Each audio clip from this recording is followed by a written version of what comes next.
Knucklehead Comics Tuesday. It's fucking Tuesday. We got Lay in the building. We got Cap in the building. Cabs can't make it tonight, but he's here in spirit. On Lay. My man, just chilling, brother, chilling. What's up, Cap? How you doing? Doing pretty good. Is that and the father goes shamefully? That's my son. And the other guy goes shamefully. Orion goes, that's my father. Choose fear and hate to run your life. Something you can't do. That was wrong with me from the beginning. I was doing it that way. I was gonna go down that path. I worried. You thought it was Grayson? Sorry, got hurt. It's like not him. Not him. Crack his brain for somebody, anybody that can help, and remembers. Freeze. The media. Randall Savage. Randall Savage. With his knowledge and all other shit and his capacity to learn. Absolutely. This is the only vegan I'll ever eat is grilled chicken wings, because that's like vegan to me. You know what I'm saying? Because the chicken wings are supposed to be fried, but you grill the chicken wings and you put it in some sauce and give it some blue cheese. Is vegan. That's vegan. Like regular moo cow fuck milk. Put it in some Honey Nut Cheerios. Vegan, because Honey Nut Cheerios good for your heart. You know what I'm saying? Can I steal the question from Cabs? I got it right. I would also like to steal. I would also like to steal. I would also like to steal. You're too late. Wow. I stay loose, I stay hype, I stay loose, I stay hype, I stay loose, I stay hype. I could do this all night, cause I do what I like. Yeah, I do what I like, yeah, I do what I like. Sipping goose, sip is right, and I go with the flow. Yeah, I go with the flow, yeah, I go with the flow. Cause I know I'm the show. In the zone, here I go. In the zone, here I go. In the zone, here I go. Yeah, they know I'm a pro.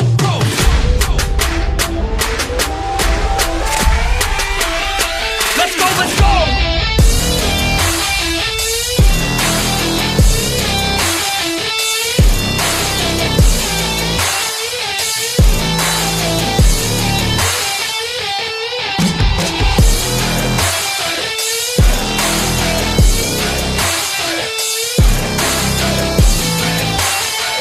Yeah!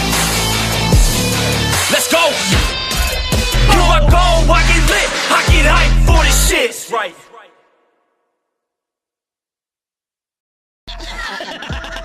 Word. He be like, I got a left elbow and a right elbow. I can break your face with an any elbow. Make sure that you get elbowed in your elbow with an elbow. Got the arm ball, get the phone ball, get around with the bomb with the bomb ball. Daddy's gonna take you to Jersey Shore. Yo, what's going on, everybody? It is Tuesday night. You know what that means? It's Knucklehead Comics. We in the fucking building. And from my calculations, that end credit to Thunderbolts, aka the New Avengers, we got some new theories on what the Fantastic Four will be bringing us, and we will be bringing that to you later on today. But as for right now, we got Cap in the building. What's going on, Cap? Not much, man. Just it's weird. Went into what was it? Last week the movie came out. Went into that weekend going, all right, Marvel's on the decline. Star Wars is on the decline. The first 3 episodes of Andor, blah. And now here we are a week later. The Thunderbolts was amazing. We're talking about the end credit scene. We're going to get into it here, but Andor, from 4 to 9, Andor season 2 has exploded and fucking jumped up to being great again. Word. The Knicks are fucking up 3-1. With Jason Tatum down. With Jason Tatum down. Well, I mean, I never root for anybody to get hurt, but hey, this is it has begun. Yeah, this is crazy times, man. Speaking of crazy times, some news that I just got in earlier today: Christian Ritter will officially return as Jessica Jones in season 2 of Daredevil. Oh shit! That's according to comicbook.com. Yo, I think she's the only one to return, because I think the guy, I don't remember his name, I'm sorry, but the gentleman who played Luke Cage said he doesn't want to come back. And unless they get Jessica Hedgewick, there is no Immortal Iron Fist. Well, we always use a new Immortal Iron Fist because we never had one to begin with. Again, Jessica Hedgewick was not bad. Yeah, she wasn't, but the shows weren't about her. What's going on, normal guy? What's going on, Courtney? What up, Tyson? What up, Joseph?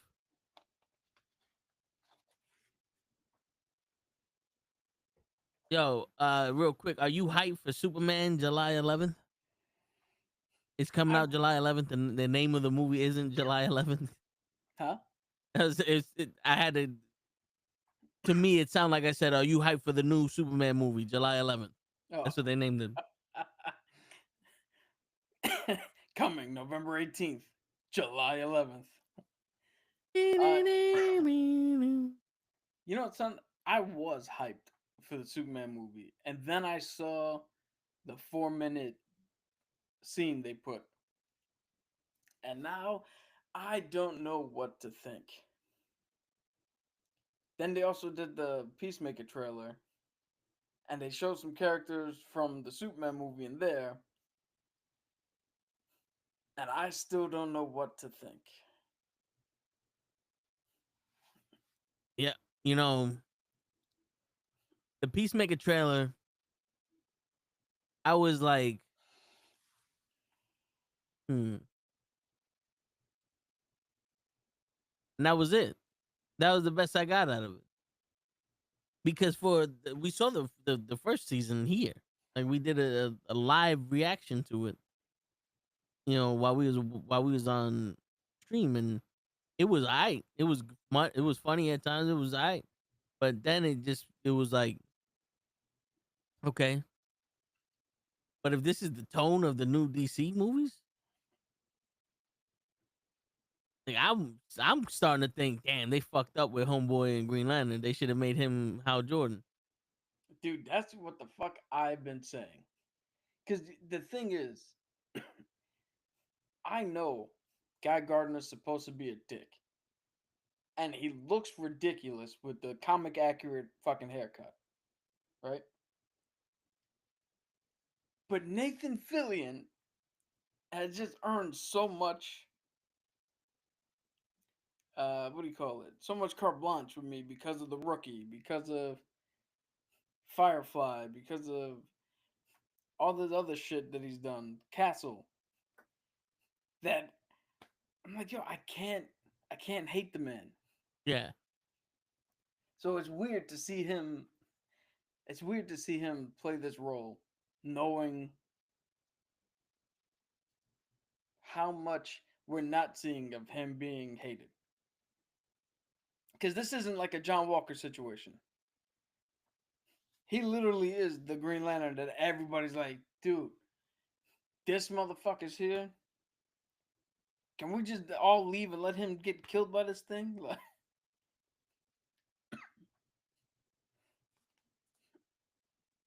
and then those 4 minutes that you saw, it was just Superman, right? There was nobody else in that 4 minutes, uh, hero wise. hero wise, no, but there were other characters in that 4 minutes. Shit, I don't know. I'll tell you without spoiling. You remember the scene in the original trailer you saw where he called Crypto over? Yeah, It's an extended scene from that sequence. okay. Shit, and you're not hype at all? Okay.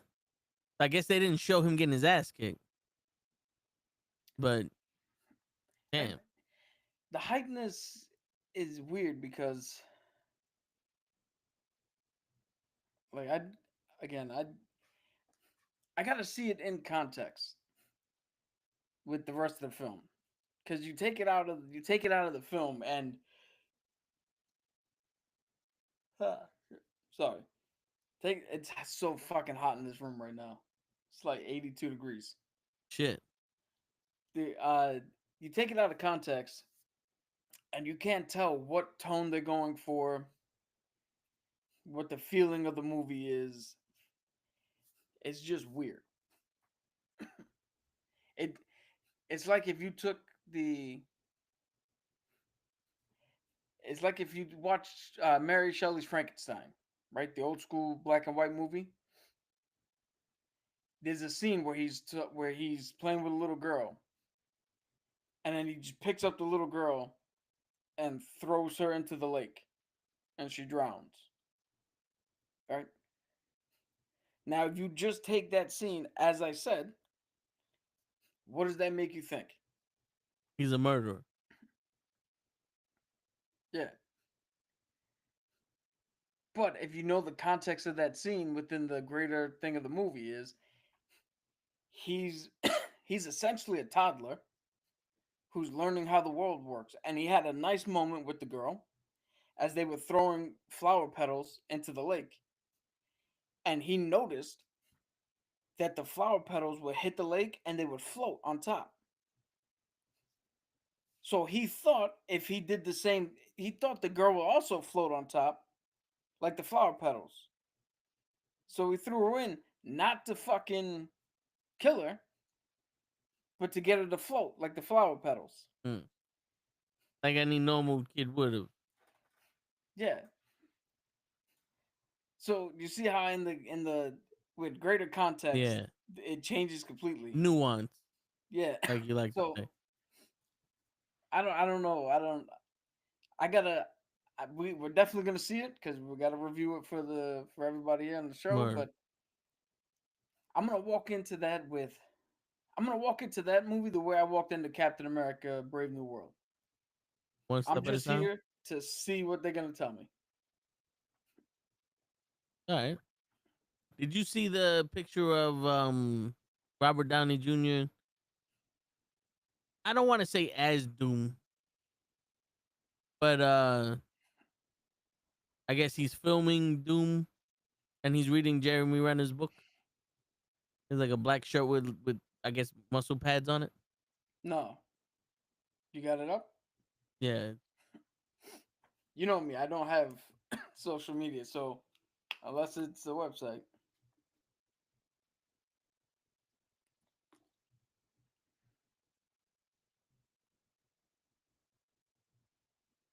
I don't know what you think now.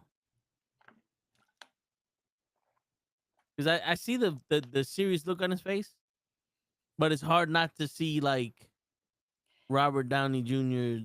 You know who I see? Oppenheimer. I see Jeffrey Dean Morgan. And for those of you who don't know who that is by name, that's the guy who plays Negan in Walking Dead. Ah. Okay.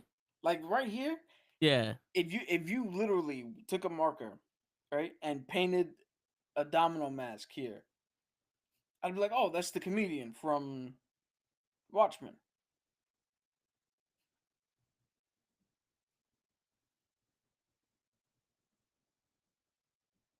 Yeah. I mean, I can see that. He definitely looks more serious. He just doesn't. I don't get doomed from that though. But hey, Yeah, listen. you know what it is? He's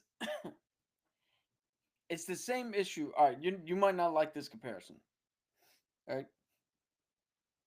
But I think the reason John Cena's heel turn is not working the way they wanted to, and is not hitting the way they wanted to, is because he actually has way more charisma than your standard heel. So when he has to, when he's cutting his promos and doing the shit now, and he turns the charisma down, you're like, something's missing. And I think that's the same with Robert Downey. Like, even in that shot, you could see in his face He's not. that he's really fucking charismatic. And is Victor Von Doom charismatic? Yes. Is Dr. Doom charismatic?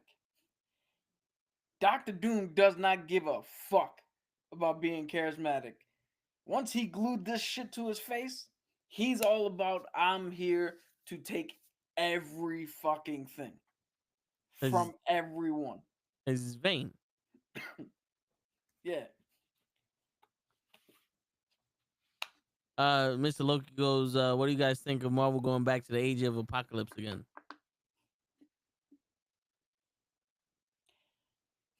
I mean, they only did it once, so I guess they can reboot it, and it's not like them doing the Phoenix Saga 154 fucking times in different variations. I hear you, but from what I'm understanding, they're doing the Sinister shit. So I The don't what? know. The Sinister's supposed to be their Yeah. big bad. Oh, there. It was also reported that what's his name? The guy who directed Thunderbolts. They're talking with him to possibly direct the X-Men movie. Oh, nice. Shit, that puts some good faith in there. You know who they also talked to? Ryan Coogler. Now that sounds familiar, but The director of Black Panther, okay, Wakanda Forever, Sinners. okay. The direct X Men. Yeah, they he was on the list. I don't know if they like actually talked to him, but he was on the list. Okay, I can see that shit. I hope the new Fantastic Four movie is finally a good one. I mean, you can't fuck it up more than twice, right?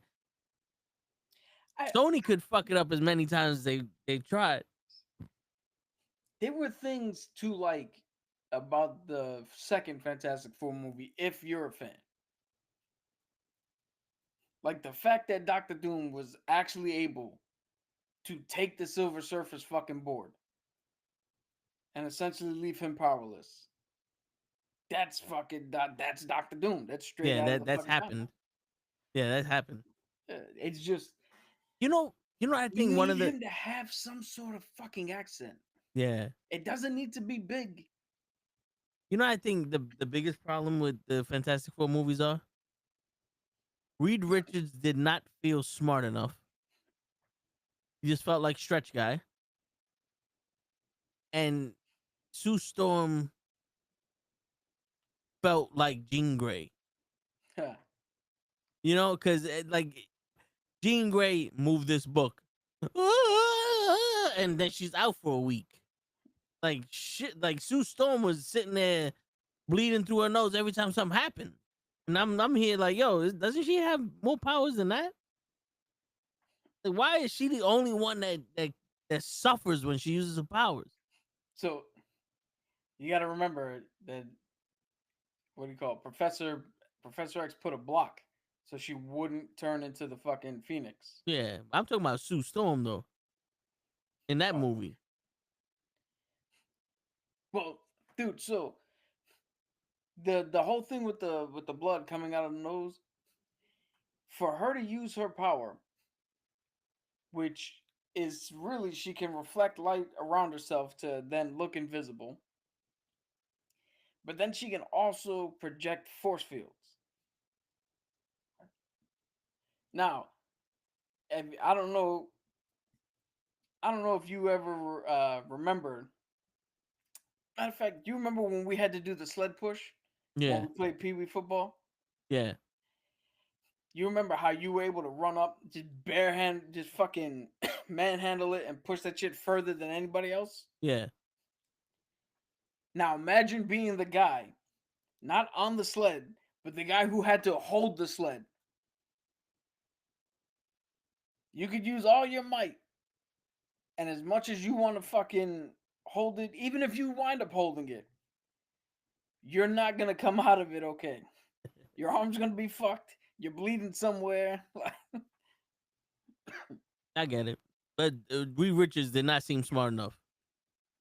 That's because I think, again, excuse me, Johnny Storm, Chris Evans, was so good at just tearing everybody down with his little jabs, and nobody had a comeback for him. The only thing the Thing can do is chase him down and try to beat his ass. He couldn't say shit back. Which is a little worrisome in this one, because you see in the trailer, when they reveal, I don't know if anybody's seen the trailer. You saw it when we were in the Yeah, theater, when they were like, Sue, you're late. Like, oh shit, you're late? And Johnny's like, yo, you're going to be a great mom. And then looks at Reed and be like, yo, you're out of your depth. yeah. It's like, well, how are they gonna play this? Because it's gonna be, again, he's not gonna feel important when everybody else respects him, but only because he's on TV, he's part of the Fantastic Four, and then when you get to the real people, everybody's like, oh no, Reed's an idiot. Oh, could it be one of those things that he's an overthinker? Well, even though he's not supposed to fucking be, he's supposed to be the genius. No, yeah, but we discussed this before. He's oblivious to certain social cues Yeah, because he's hyper focused on what's at hand that he can't see the forest through the trees. If you know what that's saying. yeah. Remember, yo, I'm gonna do this because I haven't heard one of these stories in a long time. Our uncle used to work for uh like Laurel, Laral, which is like a company that made the guiding systems for the F-1 fighter pilot. yeah for the F-15, right? So kind of important job.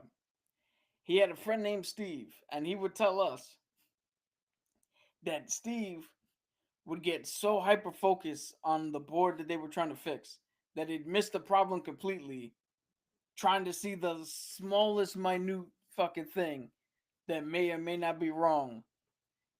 But Wait, he had no clue. There's an extra atom stuck in one of these Yeah. vapor chambers that need to. Yeah, he was like, yo, you see that one gold line here next to the fucking transistor? That's the gold line that's fucked up. And they're like, no, it's the port on the other end of the board, man. We just got to change it out. It's the diode. Shit, but like, I really hope that Pedro Pascal can pull off being like, I don't want to say he's stupid, but pulling off being that level of intelligence where, like, right now all we got is this is the family dynamic. And one of the things that we know is that Reed Richards can be an asshole to his him sometimes. Right? Yeah. So, he's not the perfect fucking man. And we got to see how this works. Now, Yeah. I know we're going to get into theories about Fantastic Four a little later, but that's my gripe. Like, right now, I'm confident in the thing. I'm confident in the movie. But it's the most important factors of the movie. It's the minute details. Yeah, it's like, this time it really is that gold band right next to the fucking... like, I'm pretty sure we're not getting Doom in this movie, or he's not gonna be a major player. But I need, like, certain things need to happen. Like, how when we was talking about Thunderbolts, like, yo, I can't wait to see how Taskmaster, is involved, and then they go, oh, by the way, kapow, she's involved by getting a bullet in her fucking brain. Spoiler alert. I need to see how they make this man so fucking smart. Because, like, in the comics, Iron Man is smart, but he's not the genius in the group. Well, so in the comics, Iron Man plays this role. Reed Richards would spend 6 days on a problem trying to find 150 solutions that work. So, okay. Right? Tony would come in and go, bam, I found a solution. Let's try that. And Reed would be like, yeah, that works. But if this happens, it's not going to work. We need something else in case that happens. And Tony's like, we'll do this. And if it doesn't work, we'll figure out another fucking solution. We don't need them all at the same time. So, all right, let me get this straight. If you gave Reed Richards and Tony Stark the same problem, an hour later, Tony Stark would be like, I got the solution. And Reed Richards would be like, I'm on solution 24. Yeah, if you gave him the same problem, an hour later, Tony Stark is walking out with the woman who monitored the test, taking her to dinner. And Reed is like, I finally finished 47 correct solutions to this. I get it. And then when Sue this is where he gets in trouble, because when Sue would look at him and go, oh great, now we can go to the restaurant with Tony and his date. he'd look at her and go, or we can have dinner at home because I got a project to finish over there. All right? Don't we have Cheez-Its or something? Yeah, like we got foie gras at home. Yeah. Herbie and the thing have been making it all day. Word. All right, but transitioning into more Marvel and less Fantastic Four for now, I just want to remember. I want people to remember that Baron Zemo destroyed the Avengers with words and a video. Well, I mean, Sticks and stones may break their bones, but words split up the Avengers. yo, here's the funniest fucking thing. Sticks and stones may break my bones, but words will never hurt me. Right? If I told you that here are your two options, I'm going to say something to you that buries in your head and lives with you for the next 6 months, or I'm just going to punch you in the face right now. Which one would you prefer? Because to be honest, just punch me in the face, and then I'll feel the pain for a day or two, and I'm done. Shit. Like, here's the thing that people don't understand. Certain words don't hurt, and hearing words one time don't hurt. But when it's a plethora of fucking words, a cacophony of the same word over and over and over again, fuck that. Break my arm. Yeah, like the words of Tony, the Winter Soldier killed your fucking parents, and Cap knew about it. Hurts. Tony Stark. Way worse than him beating his ass with the shield. Yeah, yeah, yeah. Think about it. Tony Stark got his ass handed to him with the shield. Right? Roger stuck it dead into the fucking chest piece. And he wasn't sitting there coughing up a lung almost on death's door. He was still with the fact that Rogers never told him that Bucky killed his parents. And he said, the shield doesn't belong to you. And one of the words that stuck with Tony Stark and that he used against Cap that hurt Cap was, you said we'll do that together too, liar. He goes, what if we fail? Then we fail together. You said we'll do that shit too, you fucking liar. You left me by myself. Where were you? Yeah, like, now, for everybody listening and playing the home game, as I like to say, we have just sat here and deconstructed that phrase and made it seem like, well, shit. The pen is mightier than the sword. But this is where you have now to build up your toughness and your thick skin. Not only so you could take the hits, but you could take the words. One ear, out the other. Yeah. Just think about this. They lost, right? Iron Man fought Thanos and lost and gave up. Was like, yo, nah, this shit ain't worth it no more. I got a family. I got this. I got that. I can't lose what I got. He turned into Rocky 3. Captain America lost everybody and said, well, that's war. I've been here before.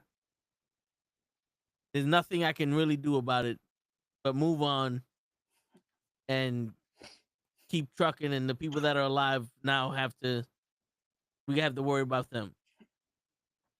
And then when we got everybody back, or the chance to get everybody back, Cap fought Thanos at the end, and they won. Think about that. On the planet of Titan, Iron Man fought Thanos, made him bleed. Cap fought Thanos on Earth and whooped his ass.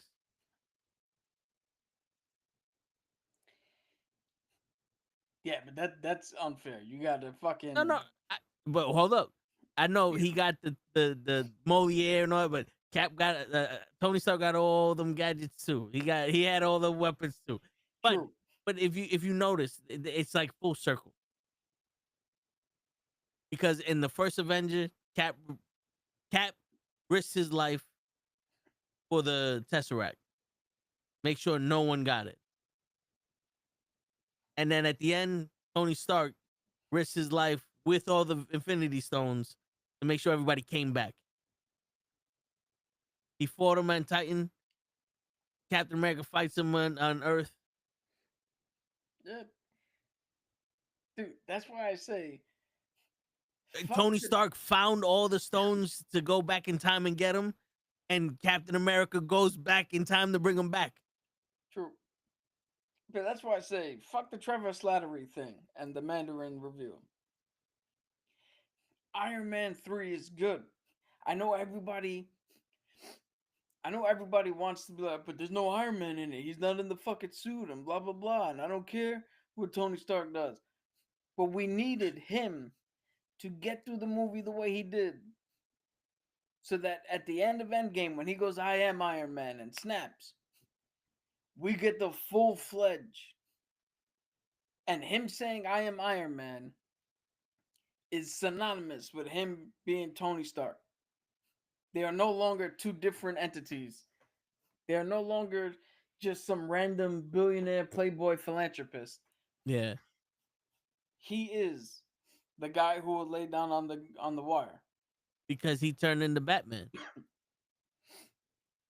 But he was Tony Stark playing in a fucking mech suit. And he turned into Iron Man playing Tony Stark. Shit.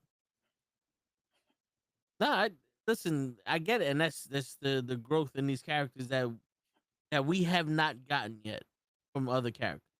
We're getting that with Sam Wilson, but the thing with Sam is we've seen him little bits and pieces here and there, and yo, the on your left still got to be one of the hardest hidden lines in these movies. But you get him as Cap, and he's leading the other Falcon. But we haven't seen that I can do this shit all day. I'm gonna put it this way. I think I know what the problem with Sam Wilson is. It's not a problem for people who read the comics because they know him and they know where the story is going. But for anybody who doesn't know him like that, it's the problem. It's the wrestling problem. You gave us a guy who you told us for however many movies. Yeah, he's part of the crew, but don't really give a shit about him. He's part of the crew. Don't worry too much about him. Then you gave him the shield, and you have an entire show of him saying he's not worthy of the shield, of everybody else saying he's not worthy of the shield. They literally gave the shield to John Walker. So now we went all these movies going, don't worry about Falcon. He's just cool. To, look, even Falcon doesn't think he deserves the fucking shield. They should have gave it to Bucky. And then we get to his movie, and the movie's like, hey, yeah, he's Captain America in a Hulk movie. Don't worry about it, Cap. We got to tie up what the fuck we did with the Hulk. Yeah. Back in 2008. So this whole time you've been telling us not to give a shit about him. And then when the world turns around and goes, why does he have the shield? You like, you don't like him with the shield, but he has it in the comics. It's like, motherfucker, you told us not to care. And you know why I can make that point? Because going in. Because you have American friends? Huh? Because you have American friends? No. Because going into Thunderbolts, John Walker, nobody liked. Except for hardcore comic book fans. Yeah. And what did they do? In the movie, they told you Guardian is somebody you should give a shit about. Yelena is somebody you should give a shit about. Ghost, Walker, Century, Valentina, Bucky. These are people you should give a shit about. Taskmaster? No, don't worry about Taskmaster. Yeah. Well, you know why? Because they put him in a situation where that fake tough guy facade isn't good enough, and they had to stand and be the real person they were. They had to break down those fucking walls and do the impossible thing. And you know what I'm saying? It's one of those things like sometimes you got to stand up in front of the thing and go, I am. You know, like there was some Rocky shit. Like, yo, Yeah. he can't beat him, but listen, we're here and I'm going to do my fucking best to do it. And they didn't do that with Cap because, one, when he fought the Hulk, it was more of how the fuck is he withstanding this shit? And you have to see it's the suit and the vibranium wings. And two, he didn't really get that he's about to die, but because there's a family there that didn't evacuate, I have to stand up and go, no, kill me because you're not gonna get to them. Yeah. You know, like that's something that we haven't gotten. What to that point, what also hinders is the fucking the running gag throughout. I should have took the soldier serum, the super soldier serum. I should have took the super soldier serum. Why didn't I take? Motherfucker, in the comics, Sam doesn't even fucking flinch about the fact that he doesn't have it. He got the shield and he just does his thing. You have a fucking vibranium shield and vibranium tech wings. I mean, at this point, I think what should happen the next time he shows up, like he does a press conference or something, because we know now that he's fighting for the name Avengers. They should be like, yo, how come you didn't take the super soldier serum? And he should turn around and just straight out go, because Steve Rogers didn't think I needed it, and neither does Isaiah Bradley. I'm good enough to be Captain America without it. Yo. Or that too. Yeah. But in lieu of that, wouldn't it be nice? If I can touch your body. Wouldn't it be nice?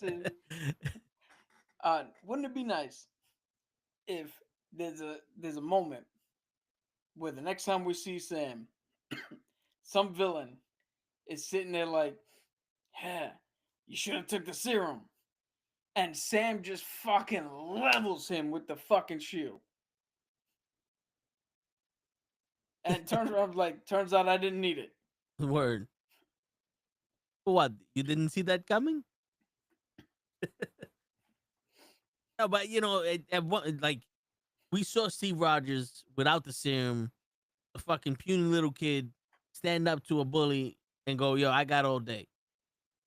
Like you're not breaking my will. And yes, we have seen Sam Wilson do that same thing, whether it be with some kind of hesitation because it's not an equal fight, but he's still standing there. But also, bro, we need that. Like maybe he needed to get outsmarted by the leader. And, he came back from some shit, Like, I'm not expecting him to take a fucking punch from the Red Hulk like what's his name did in the dude from Lie to Me. Like the like the Abomination did. You know what I'm saying? They get smashed into a tree. Yo, but something. Wouldn't it have been cool if you're sitting there like, yo, how the fuck can he fight the Hulk? And he has some sort of like smoke bomb, right? And it goes off, and you see the shield through it, and Red Hulk hits the shield, and it goes flying, and you're like, yo, he just fucking killed Sam. And then it's revealed that when the smoke bomb went off, Sam used that to sneak around the Red Hulk and jab him in the back with the fucking vibranium wings, and bam, get the upper hand, and you're like, oh, okay. So he's not trying to go toe-to-toe. he's outsmarting him. Yeah. He's He's using other Batman. fucking tactics. He's Batman in him. Yeah.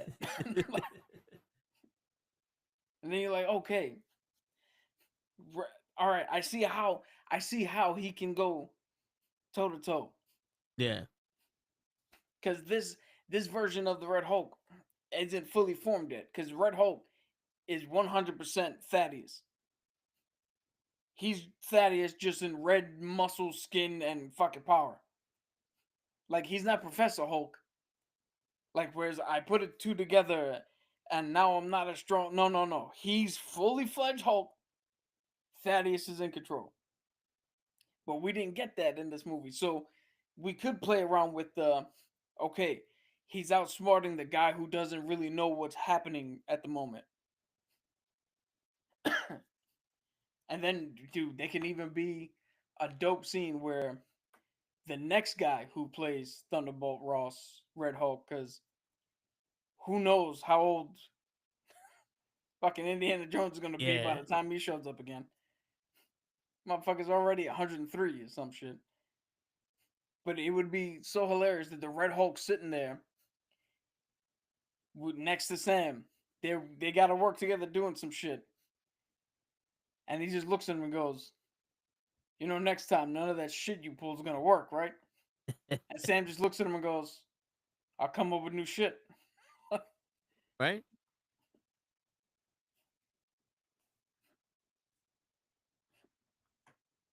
But hey, listen, hopefully all that shit gets solved in the future movies coming up. Here goes a question. I think this is also, I don't know. Because any thoughts on Nicolas Cage for Spider-Man on the Prime show, the Spider-Man Spider Noir? It depends on how they play it. Which version of Spider-Man is it? So if you've seen the Into the Spider-Verse, right? Yes. He's the black and white one that's all black with the trench coat and the fedora. Yeah. And he's like that 70s or that 60s, 50s fucking PI detective. Where like you go up and like, so I see you jumped out of a window. Maybe it's for the insurance money. Like that old school fucking shit. Nicolas Cage voiced him in those movies. Okay. So now they're letting him be him for the show. And if the right Nicolas Cage shows up, because there's definitely there's a right Nicolas Cage and there's a wrong Nicolas Cage. And I'll give you the perfect example. The right Nicolas Cage showed up in Drive Angry. Yeah. The wrong Nicolas Cage showed up in Ghost Rider. And Ghost Rider Spirit of Vengeance, as they say. Yeah. If you flipped and you put Drive Angry Nicolas Cage and the Ghost Rider, they would have been fucking amazing movies. It would have been, yeah. If the right Nicolas Cage shows up to Spider-Man Noir, we have something. We're going to be in for a treat. Okay.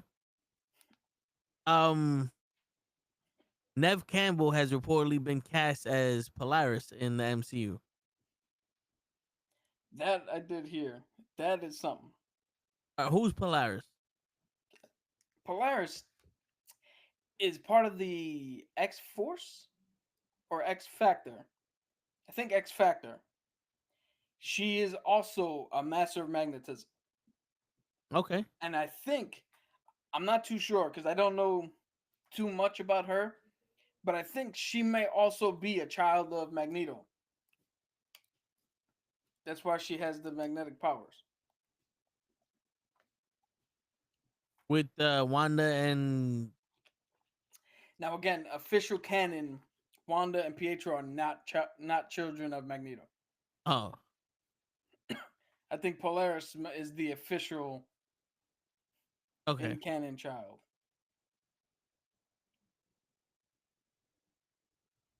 But that's the last time I read it, so who knows what's changed since then.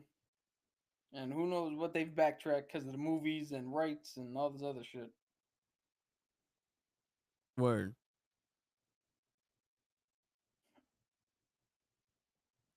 All right, so this is a cool thing that we had.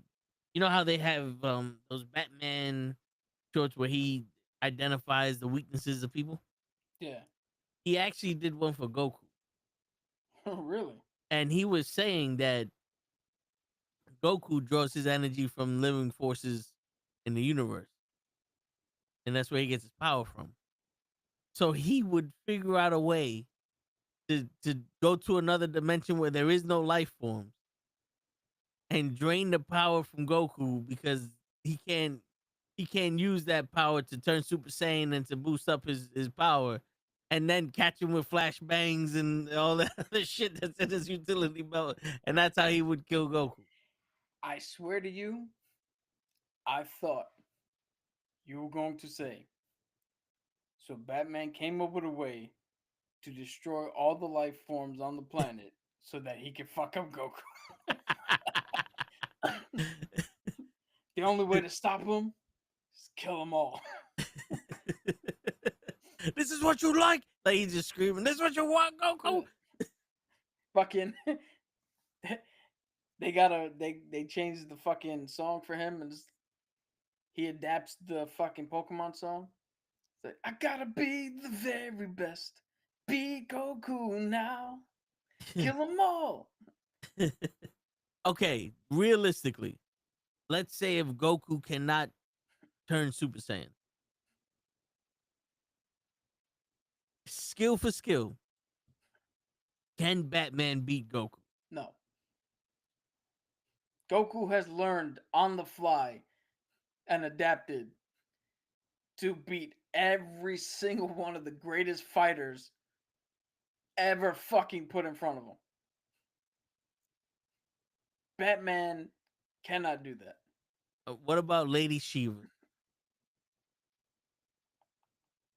No, because again, the one thing, even if you put Goku down to his base fucking form, the one thing you can't take from him is his adaptability. His ability to go, oh, I see what's going on, and now adapt to the fucking change in fight. Well, I mean, Vegeta would be like, Kakarot, do you not see that Batman's left punch is weaker than his right? God. And he would look at him like, sorry, Vegeta. I was worried about his kicks. His kicks are awesome. Okay, since now we got a little bit of power upgrade, what about Captain America, Steve Rogers? Captain Rogers, Steve America. Well, Steve America would stand a better chance to go toe to toe, but again, you have to go with the man who has seen more fights than anybody in his life. And the difference between Cap and Goku is Goku has seen way more hand-to-hand combat than Steve has. Steve has so much more knowledge with weaponry, with group tactics, with military tactics, but hand-to-hand. You know what Goku would be able to do, even at his base? You give Steve the shield. Goku will get hit 2 or 3 times, and then on the 4th time, catch it. And throw it back to where Steve didn't even realize where it's coming from. Shit. I mean, he's he's like Superman. Like, they just write him with so much shit that you can't discount all of it. Because if you discount all of it, then you are just asking, who's going to win in a fight? Batman or some fucking guy? You're like, well, of course. I guess Batman beat some guy. Fucking Jeff. Yeah. He who's gonna win in a fight? Batman or Cool? We don't even get Goku. It's Cool. Yeah, he That's didn't all he's go. left. He didn't leave. Pacers just eliminated the Cavs. Little update. Nice. Yo, I'm so happy because if the Knicks win, I think we stand a chance against the Cavs. The Pacers.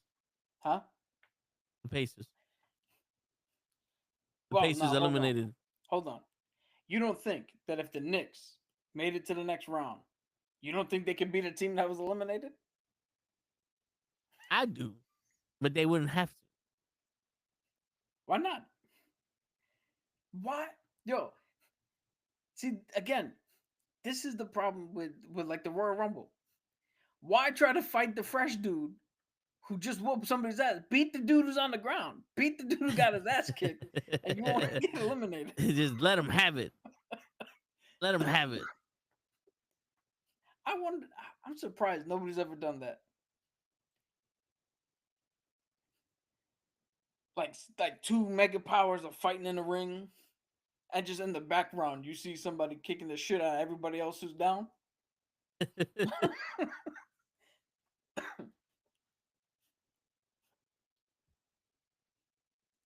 Shit, I'm surprised no one's done that either.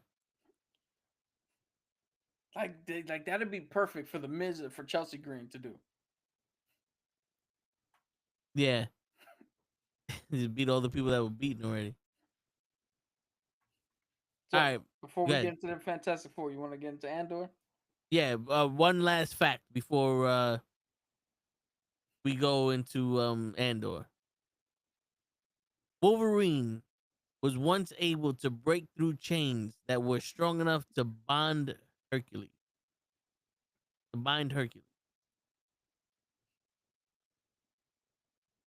Shit.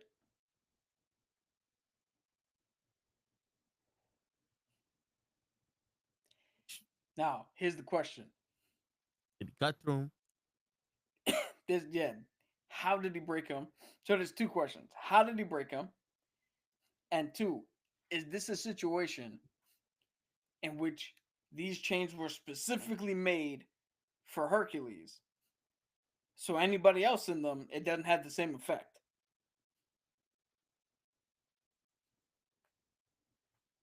Could be.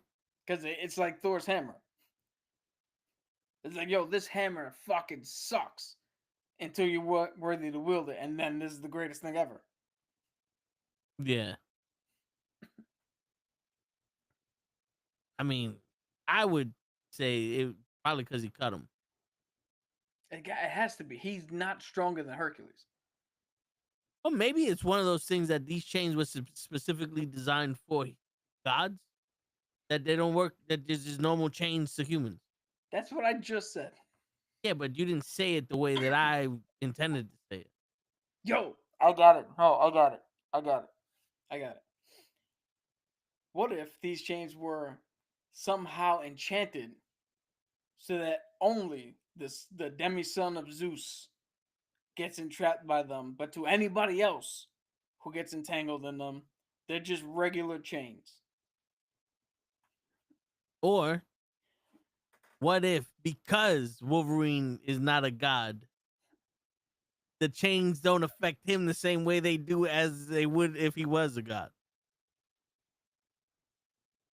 Or, depending on the universe, what if he did that because he was Hercules' lover? Which is true. Him and Hercules were an item in one of these universes. Wolverine? Yes. That's a weird pairing. Dude, you know what's funny? When life is finite, right? When you only have that much time, you find what the fuck you like and you stick with only what you like. When life is endless, you have plenty of time to go, fuck it. I've had 110 years of this. What the fuck else is out there? Because at that point, doesn't fucking matter anymore. Wolverine, I'm gonna fuck a god.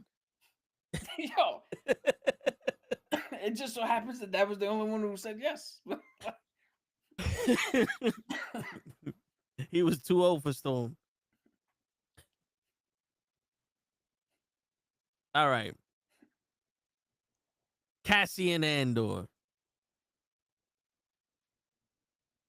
Cap, we said the first 3 episodes, man. No. Let's say this correctly. And for all my bilingual friends out there, the first 3 episodes, and this is real as shit, were basura. Great trash. Yeah, with episode 3 ending in the why the fuck now? Yo, the crazy shit is the first 3 episodes were so bad that when episode 6 and was it 9? The last episode. Yeah, That was last 9, episode right? was 9.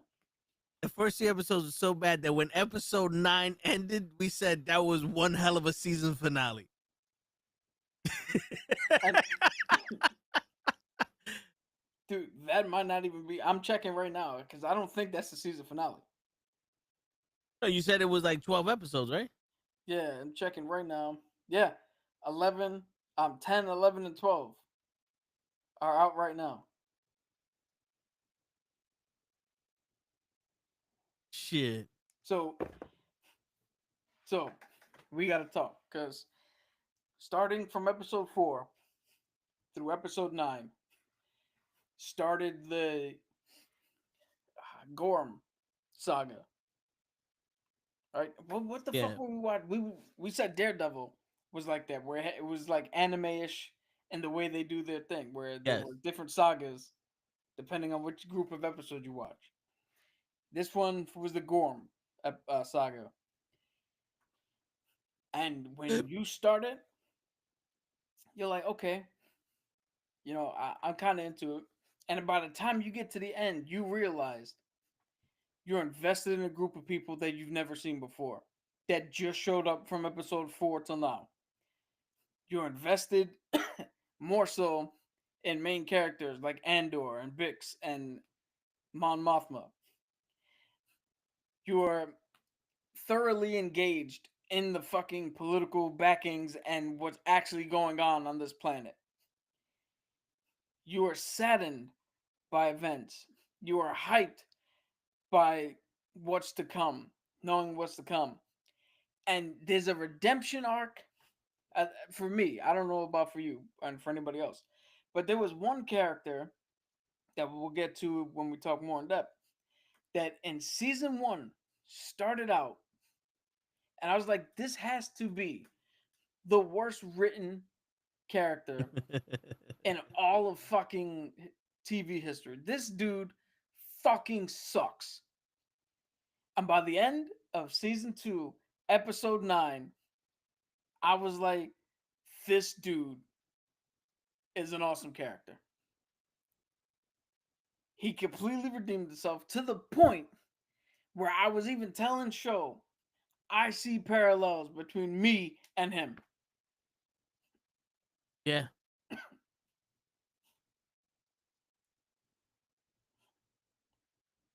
Well, because he was desperate. In the other one, he was desperate to get back to where he was, because didn't he do something that he lost his all right, so we'll get into it. So the character's name is Zero. All right, and in the first season, he was a guard or an investigator for the Empire, and he thought that he had stumbled upon the evidence that the random thievery and the random thefts were not random, and were actually the workings of a greater fucking thing that was at play, possibly a rebellion that was rising. And he tried to get it. He tried his hardest to get somebody to take him seriously. He looked like a fool because nobody gave a shit. they busted him down into, what do you call it?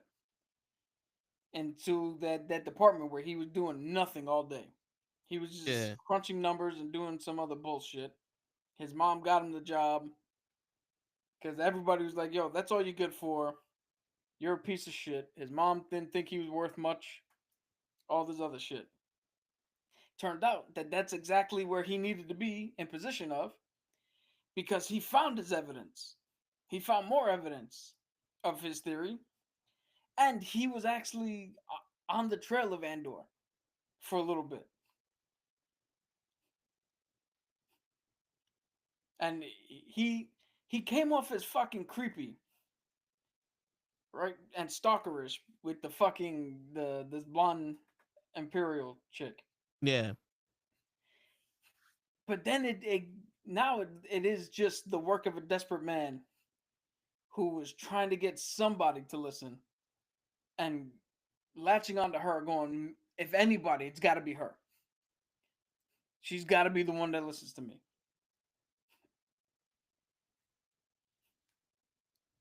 So then we we pick up with him on season 2, where he's now in charge of the fucking place he was in. And then we get to the whole crux of this saga, where the Empire's like, hey, we have this planet. They're known for their silk spiders, who make the finest silks and blah, blah, blah, blah, blah. We don't give a shit about that. They have a mineral we need in order to complete our Death Star. We need to get in there and control this fucking planet. Yeah. And the lady, who I'm blanking on her name because I normally, this show is really hard to follow. Yeah, and that's somebody that can follow shit. I can't follow nothing. I don't know names of people. Yeah, that's somebody who we literally, before getting on here, we literally just watch a Korean fucking game show where they take 30 minutes to explain the rules of a game. And we still like, yeah, I don't know what the fuck's going on. We're just going to watch this and learn it on the way. And we're still like, Andor's hard to follow. Word. So this lady turns around and goes, hey, what you Deidre need... Miro. Huh? Miro. She tells, what the fuck is his name? I'm playing too much Baldur's Gate, so I just have Baldur's Gate characters in my head. Oh, Major Partagas? Something like that. But Krennic, right? No. Is it Krennic? You talking about the old guy that's in the base that she was with? Or Largit? The guy who was in the bad guy in Rogue One who showed up here. Okay. I told you he was in the Yes. I think it's General Krennic, if I'm not mistaken. But anyway, she tells him that we need what you need in order to go in there and take over the planet is to let them think that they have a rebellion started, but set it up so that they do the wrong thing, and we can then go in there. Orson Krennic. I was right, Krennic. And we can go in there and use that as an excuse to set up the planet. So what they do is they send Zero, or Zero is his name. They send him in. And he has uncovered, oh shit, there is a fucking group here. I think they're getting outside help from the fucking rebellion. And his girl Miro is like, yeah, they're getting help. Yeah. Find out who it is and report back to us. The whole time, they're building mining equipment and barracks and shit like that, because they're going to strip this planet clean. The residents are like, yo, we're not stupid. We know you're lying to us. So they start a fucking rebellion. The brilliancy is Skarsgård, who I don't remember his fucking character's name at all. But he's the core son. Huh? Which one is? Oh, The actor's name is Luthen Rao. Yeah, so Luthen, he's I got the the IMDb open. he's the guy who's in charge from the side of Coruscant, kind of, right? Yeah. He's pulling all the strings. He hears about a rebellion. He tells Andor, "Hey, go over there and see what they're about." And Andor shows up and goes, "What's your plan?" And they're like, "Yo, we got a guy on the inside. They're telling us what the shipments are, what the weapons are, all this shit." And Andor's like, "And what? You don't think they're lying to you? Or that there's some other reason you got this information?" He's like, "Look, you guys are not ready for this. This is not what you do. I would suggest finding something else out." And he tells, what's his name? And, well, also he said, "You do know that your fucking plan is to rob a truck full of weapons and then brag about it in the middle Hold of on. the fucking." Hold on. Bam, bam, bam, ba-da-da. Well, this shit isn't hooked up. That's I'm why I playing put it. my soundboard. Yeah, I'm playing it, but it's not. Oh, good. What's going on? Yeah. Or matter of Chilling. fact, hold on. Here's with those glasses. Here's the other song. He's just a sexy Ray. He's gonna It's not come his in late. birthday. Come in late. My- Because he my got apologies. a podcast on the podcast It wasn't even the podcast that made and me a late. wrestling event on July 19th. Yeah. We got to get it all out the way now. Everything out. Everything out. Yeah, there. all the Everything. excuses. Yeah. He All stubbed the his- excuses. He stubbed his toe while signing a new wrestler to respect Yep. July 19th in a dance off. You believe this shit? He's having a 4-way dance off. Not even a match with these. He's getting wrestlers to dance. Yo, I've seen the dance moves. It's gonna be something. It's gonna be me. I don't know if it's gonna be good, but it's gonna be something. Yeah. You know, that's like that. Hey, there you are. Do I know you? No, but you're there. That's where you are. What movie's that from, Ray? Mm. Wait, am I supposed to know that one? Yeah. Yeah. I'll give you the actor who said it. Okay. Michael Myers. No. Austin Powers? Yeah, baby. Okay. Okay. He said it to some random dude in Vegas. Was it Vegas or Paris? I think it was in Vegas. Yeah.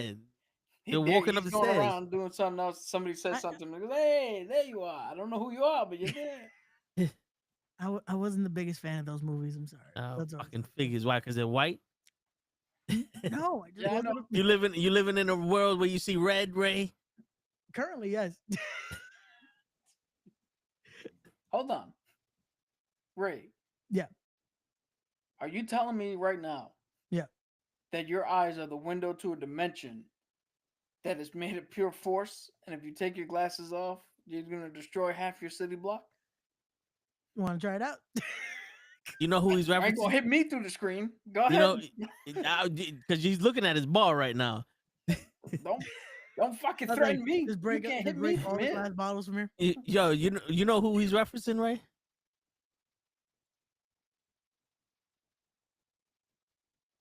You're on a comic book Holy show. shit, I Ray! know Right. it's something X-Men related, but Time I'm just like, what? Where are we going? Cyclops. Yeah. No. Oh wait. So I thought it was a line from it. That's I'm like. don't No, know I who said said you it. know who he's No, referencing. yeah, I know. That's why I was like, do you want me to try it out? So I just do this and.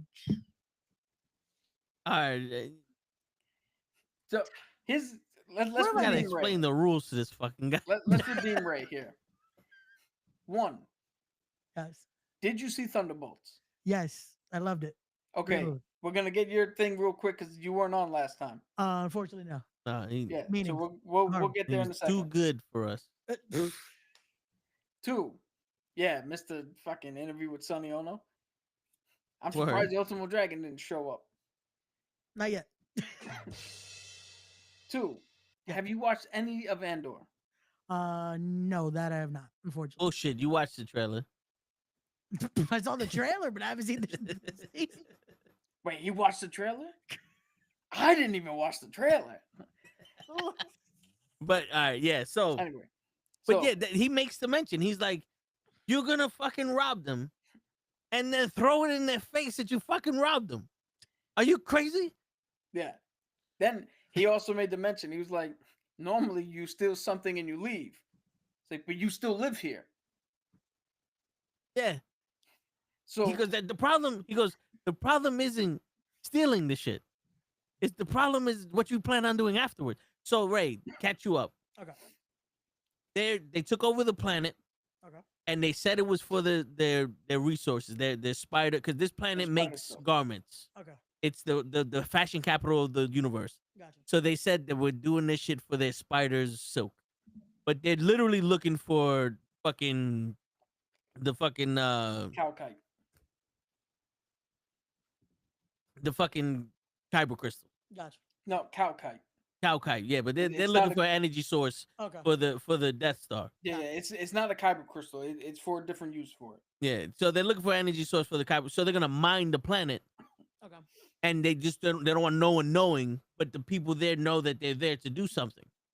So they're like, yo, they're building, and the planet already suffered a 9/11 tragedy where this dude, they were protesting, this dude bring down a fucking shit and just massacred everybody that was protesting. Yeah. So Grand where Moff that Tarkin. happened, where that happened, they're building a building that's coming to mine the shit right there where all that shit happened. Gotcha. So To be Andor, more- yeah, go To ahead. be more precise, they have a monument in the town square where it happened, and the building, which they were told that the building is not going to interfere with any of that, but they're building a building towering over and casting a shadow of the Empire on that fucking monument. Yeah. So basically, the people there, they want to fight back because they know that something's happening. Okay. So they ask for help from the rebellion. They send Andor, and they go, "Yo, we got a tip from someone that works inside the building, the Empire, that they're delivering guns in this thing, and we're gonna steal it. We need your help to steal it." And Andor goes, "You do know that these fucking people are experts in giving you false information, right?" Which actually, that statement is fucking true, and we'll get into it later, a little later, because someone was given false information. It just wasn't them. Okay. And then he goes, "So the plan is you're gonna rob the truck in your city, take the weapons, and then put it on display that you stole the weapons from the truck in front of the fucking building that they built in front of the monument where they killed all of you people.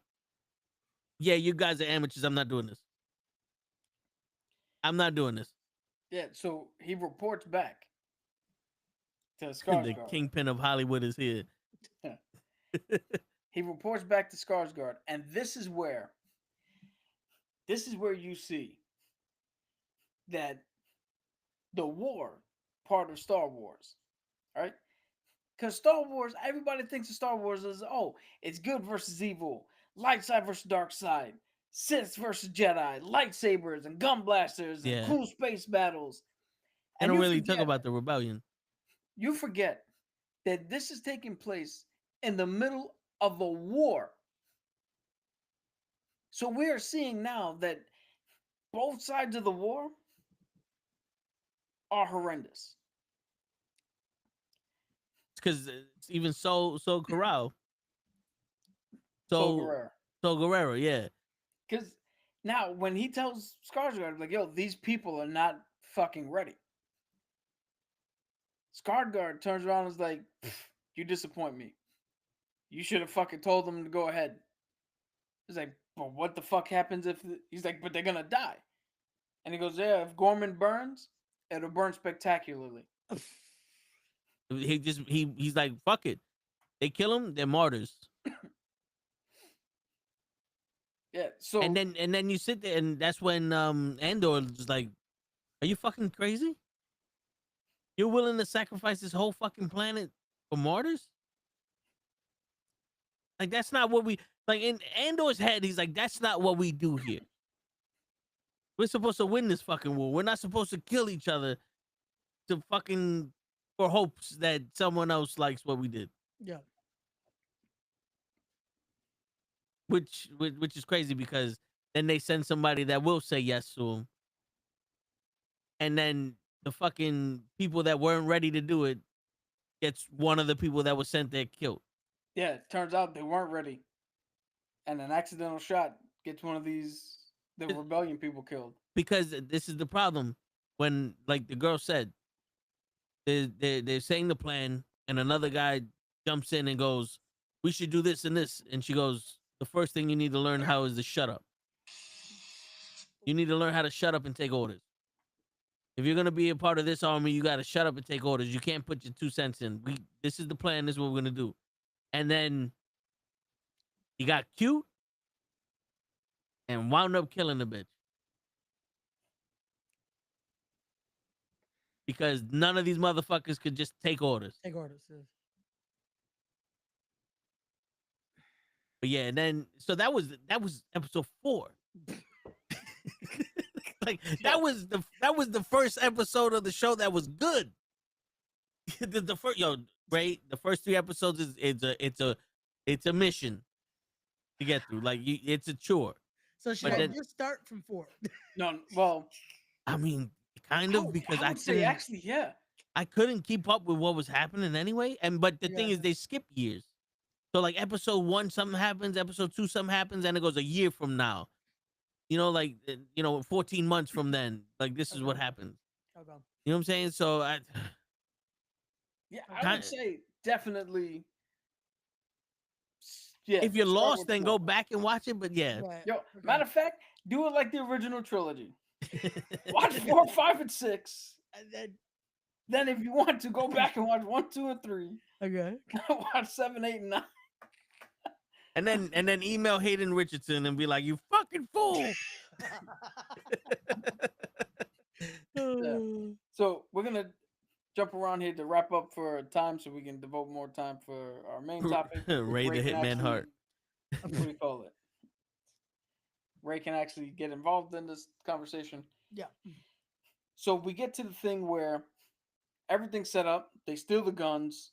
This dude accidentally kills one of his own. They're lounging around. The Empire is now setting up shit where they are now sending more. They're getting their plans in order. They're sending more fucking shit Okay, to Oh. mine this planet. you explained what the Empire is doing, right? Yeah, so the Empire wants the calcite mineral that's inside the planet. Yeah, What? I'm what do- the plan with those rebellion, with the rebellion. not yet. I'm getting to that. Okay.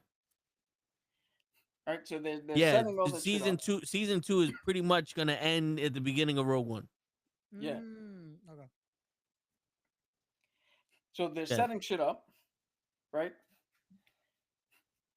And they're now rumors that other people have been coming in and interfering with shit. Outside agitators, as they call them. Cyril has now been tipped off because they fucking invaded his office. It's like, yo, we need to fucking sweep for listening devices and shit. And he's like, what the fuck are you talking about? Have you seen season 1, Ray? Season 1 I saw bits and pieces. I All right, so the white guy that was in that thing with the mom, yeah. that's Cyril. Yeah. He's been So, promoted. This is where you start to see the character change a little bit. Okay. Because, like I said, I thought he was a punk. And then this dude comes in and he's like, everybody out. And he's like, no, fuck you. Everybody stays. We got work to do. It's like, you don't tell us what the fuck to do. And they literally had to force him out before they got everybody else out. And he's starting to pick up wind and maybe something's a little off. Okay. But he's reporting back. He's doing what he's supposed to. And then we skip around. Ander was told by one of his, I think his brother-in-law, or I don't think they're married. So the brother of the woman he's with, Cool. Vix. This is what Andor. Remember, so that guy who was with Saw Gerrera, who built the Yeah. bomb. Yeah. He comes back and tells Andor, "Yo, we gotta go to Gorm. The blonde lady's gonna be there. Miro's gonna be there. We can fucking snipe her Yeah. and be done with it." He's waiting to be dead. Yeah, because she's the one who set up Bix to be tortured in season 1. Which, by the way, in the shit that we're cutting out, Bix is having her issues. And there's a fucking awesome moment where the guy who did the torturing walks into work, acts like nothing's wrong, shows up in his office, gets fucking cold cocked. He's in the fucking chair. Bix is there. She puts the fucking thing on him like he did to her. Yeah. Turns everything up to 11. Spinal Tap reference. And turns around and is like, "Yo, it's going to be a few seconds, but for you, it's going to feel like an eternity." Same shit that he told her. All right? Turns it on. Walks out of the room. They're walking confidently. I got this motherfucker. And this is why I love Andor so much. Andor meets up with her. He's walking with her too. They're like, "Yeah, we got him." And Andor's like, "Cool, but just in case." Boom! And blows up the fucking building. That Yeah. specifically the floor he's on. Yeah, that was fucking fire. It's like, you know what? Let's double tap. Wait. Alright, that works. The best part of that was episode 4 too, right? Yeah. Yeah, Okay, that I'm was just starting from episode 4. yeah, like that was I was think one that's of the end those. of episode 4. Yeah, that was one of those. Just in case you didn't think we was about to do some shit, shit Whoa. done been done. Yeah. You're welcome. Holy shit. Imagine it's just like, hold on, let's to make sure. Beep. Word. Jeez. So now we get to Miro shows up on the planet on Gorm, and these rumors are flying around that there's outside the agitators. Okay. Right? But the people are like, "No, it's not outside agitators. That's the fucking. They're bringing more equipment." Gotcha. Zero, who's involved kind of with the resistance, gets word of this and he's confused. So he goes up to Miro and is like, "Yo, what the fuck is happening? You were telling me one thing, they're telling me something else, and I'm seeing with my own eyes something is wrong here." And then we get the turn of all turns. Once he realized he's gotten played, she's like, "Yo, there are no outside agitators. There's going to be another fucking massacre here. We're going to blame it on outside agitators. Said that they caused an uprising, and we're just defending ourselves." So where that comes from is that she gave the idea to Kieran, the guy from Rogue One, Okay. Krennic. that what you need is a rebellion to do the wrong thing. So she got him to go along with being a spy, where he would give information to the rebellion, so that way they can turn around and go, "We got the balls now to take our planet back." So when they 'Cause they think start they have doing when they start doing shit, she's like, "Good, let them get that win, let them feel confident, and then when they start making mistakes, we take advantage of it." Yeah, so now here's the fucking crux of it, right? This is why there's a turn. Because what Sarah heard was, let them get their win, they get their confidence. When they make their mistake, we take advantage of it. Meaning, we root them out and we go, "Ha! We caught the fucking rebellion here, and they have been aided by a bigger rebellion to the fucking Empire. I was right. We rooted it out. Now we know who to target." But what she actually meant was, we, the Empire, are going to make it look like they started a fucking riot. And we are going to wipe them all out so we can control the narrative. And we can And- take this fucking planet.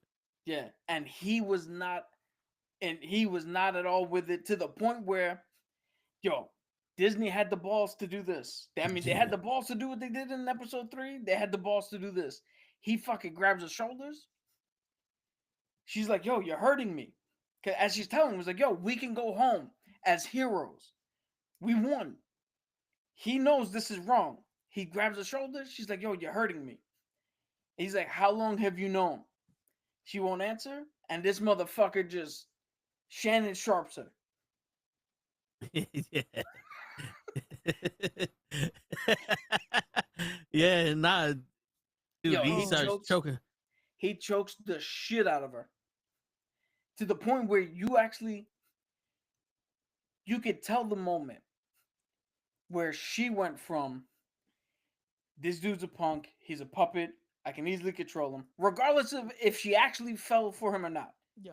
Yeah. You can always tell there's an underlying, this dude's a bitch. I got him. Yeah, I got him to do whatever I want. And in that moment, you could see, as that switch flipped in him, you could see in her eyes, holy shit, I was wrong about him. Yeah. He's been playing the fool. So he leaves and walks right into the middle of the square. And now the plan enacts. Well, real quick, they told everybody that worked for the Empire to go in the building Okay. because they was They because set up a barricade. yeah. So it was like they heard something was gonna happen. These guys were protesting outside and all that other shit. They're like, "Yo, get our people into safety." The soldiers that were there, I guess, were there for patches because dead. We also got to mention before you get to that, the people did show up in the town square. Everyone. And they're so everything's in French or a French-ish type language, Okay. right? So they're all chanting and they're all kind of like, for lack of actually knowing what they're saying, it's kind of one of those, get the fuck out, you pieces of shit, get the fuck out. Like you could see that, okay, so they're fucking angry. Yeah. Pushing them to violence is going to be easy. One of the guys who's part of the rebellion actually notices this and does the smartest thing he can do. He goes closer to the monument in the center of the square and he just starts singing what I'm assuming is their national anthem. And he gets the crowd to turn to him, where instead of angry chants, they're now all just singing non-violently their national anthem, their pride. You can't take this from us. Yeah. So That's the when they send them out. yeah. So but right before that, the Empire sent army brigade there, and the dude was like, "I point, you fucking say who to, you kill the motherfucker I point at." Like, you know what I'm saying? Like, I aim, you're the trigger. yeah. He told that girl that got choked. Yeah.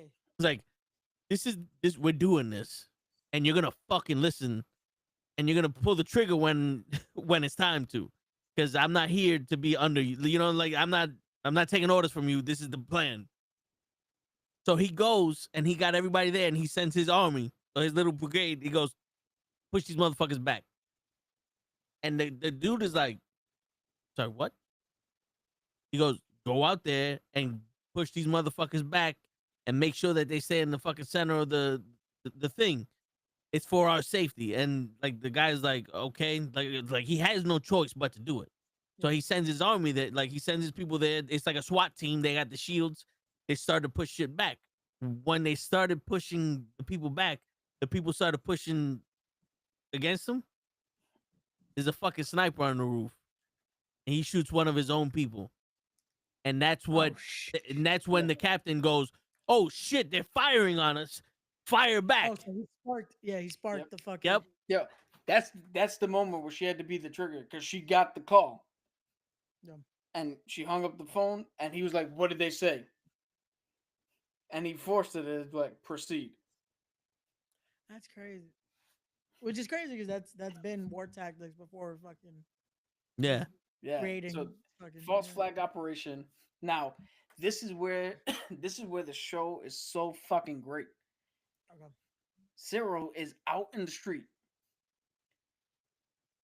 Andor is there because he's trying to snipe this woman, right? But he can't find. She doesn't stand near the window long enough. Oh, okay, so And through them, you are seeing what chaos looks like. Yeah. You are seeing confusion. You are seeing what it looks like. This is why I say this show is so fucking good.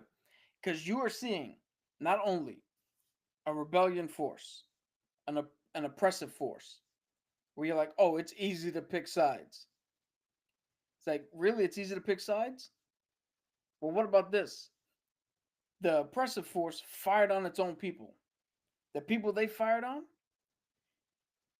didn't want to go out there. Thought it was crazy that I was like, but they're singing. They're not doing anything. They're not violent, yeah. Then, without knowing where anything was coming from, literally are just trying to protect themselves because they don't have information. The people, they think that they're being fired on unjustly. So now they got to defend themselves. And it's an all out fucking Donnybrook. And it's like, well, we know, we could tell who the bad guys are, yes. Yeah. But within there, they literally make it a point to say that the brigade that showed up are the youngest ones that they had. They're naive. Yeah, They're the not kids seasoned. fresh off of fucking training. Yeah. Which I did it on purpose just to throw it out there.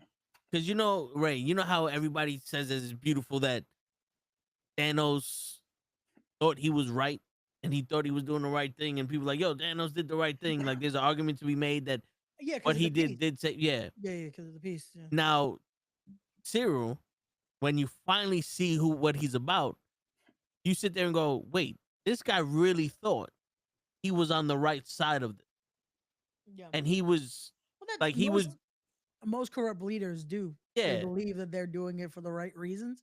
And when you look at systematically, like what their reasoning was, it's like, I get it, but your execution was fucked up. Yeah. It's kind of like Hitler.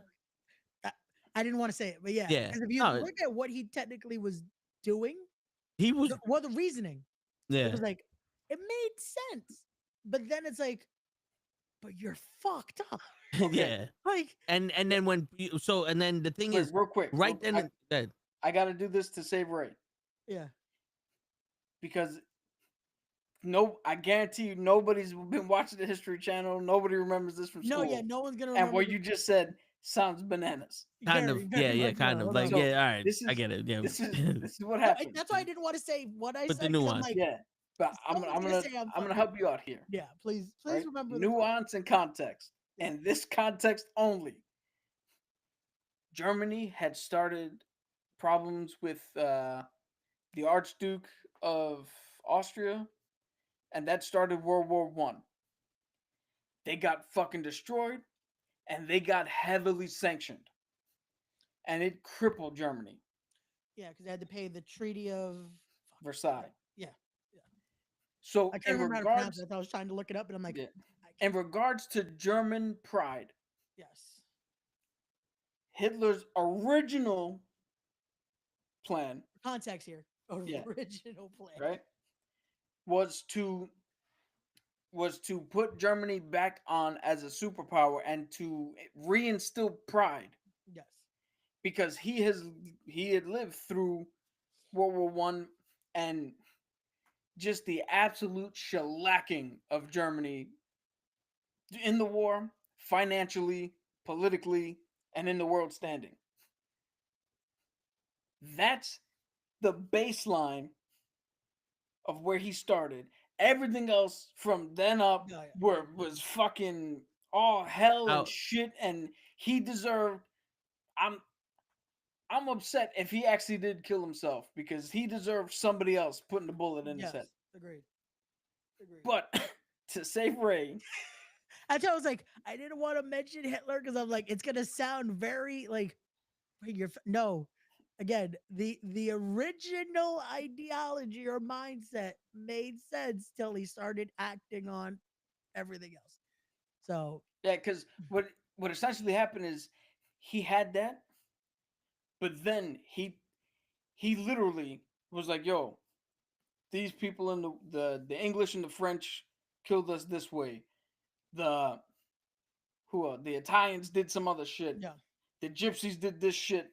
Now he Yeah. started bringing in his personal. Yeah. The Gypsy But- did this shit to me. The again, Jews Yeah. did this shit to me. This person did So, this to me. like- so like- now I'm getting my get back. yeah, That's like- where he fucked absolute up. power corrupts. Yeah. It's again, Yeah. when- Well, that's what I was gonna say. The 19th century English historian writer, my boy Lord Acton, Yeah. says power corrupts and absolute power corrupts absolutely. Yeah, no, but it's so true Yeah. when you look at everything, and again, it goes with the show here that it's like that absolute power. That's like, Well, see, hmm, the thing is with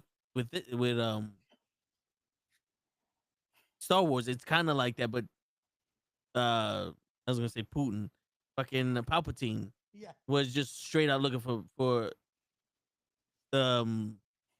eternal life, pretty much. yeah, You know, and having all those resources and everything to rule the it's just he just wanted to have that one perfect body that he could transfer his consciousness to and never die, because Plagueis was looking for that also, and he corrupted Palpatine's mind with that. yeah. So that's pretty much like his motivation, but it's that power corrupted. But so like I was saying, in that scene where we start seeing that, oh, this guy is he's a good man, thinking that he's on the right side. But like we say, perception is key. You may think you're doing the right thing, but it's the wrong thing for them. You know? Like to be like a cop pulls you over for my protection, I need you to do this. But you're putting me in danger. You know what I'm saying? It's like they don't see the other side of it because they think that their side is right. And in that same situation, you see Andor start questioning, like, wait a minute. The shit that they just did to their own people in order to massacre this planet is the same shit that this guy's willing to do to get this planet massacred also. The Like they same both, result. like we're literally fighting each other to get the same outcome. Or in this case, instead of that thing, fight fire with fire. Yeah. Andor and Ciro in that moment both realize that they're not only fighting fire with fire, they're using the same torch. Yeah. They're both burning the shit down. Yeah. And it is, that scene is every bit horrific, tragic, saddening. Yeah. It hits, and again, this is why I'd say this show is fucking great, because these are characters we met 4 episodes in. We weren't with them from the beginning. Episode 4 till 9, 5 episodes. And in that time span, we are actually saddened when we're like, yo, they released the fucking K2SOs. And when they come out, holy shit. Yeah. They're like kicking people halfway through the fucking plaza. Yeah, there's no mercy. One of the main girls, who was the daughter of the guy who was leading the rebellion, she got Gwen Stacy'd. And for anybody who doesn't know what that means, she got picked up and thrown, and she died when her head smacked the fucking ground. Yeah. And again, I might not know her name, but being with her for 4 to 5 episodes, or 4 episodes at this point, they were effectively able to make me care so much that it was hard to watch. Yeah. Yeah. Because you're like, holy shit. And the thing also, the her father, was the person that Andor told, "You guys are not ready, and the shit you're doing is stupid. I'm not gonna help you." And he realized right before the day happened, like, wait a minute, outside agitators, this, that, we played right into their fucking hands. You need to tell these people to stop protesting. You need to tell these people to stop it because we're feeding it to them. We're feeding it to them. We know this. And he realized, like, Andor was right. We did what they wanted. Because going back to what I told you earlier, Ray, when he said these people are experts in giving false information, they did not give false information to the rebellion. They gave false information to the man giving information to the rebellion. Yeah, and now to get to him specifically, Andor's still trying to snipe Miro. Right, he's trying to use this as a diversion. Okay. With all this shit going around him. Miro is walking around like, fuck, I did this. Then he catches Andor. He sees Andor. And from episode 1, season 1, the man he's been chasing is finally in front of him. And it looks like he's about to go, fuck it. It doesn't matter anymore. Until Andor puts up his sights. And then the man who was nothing for an entire season and 4 episodes, who just had enough balls to once again Shannon Sharp his lady, sees Andor raise the gun, and now he's fucking Andor up.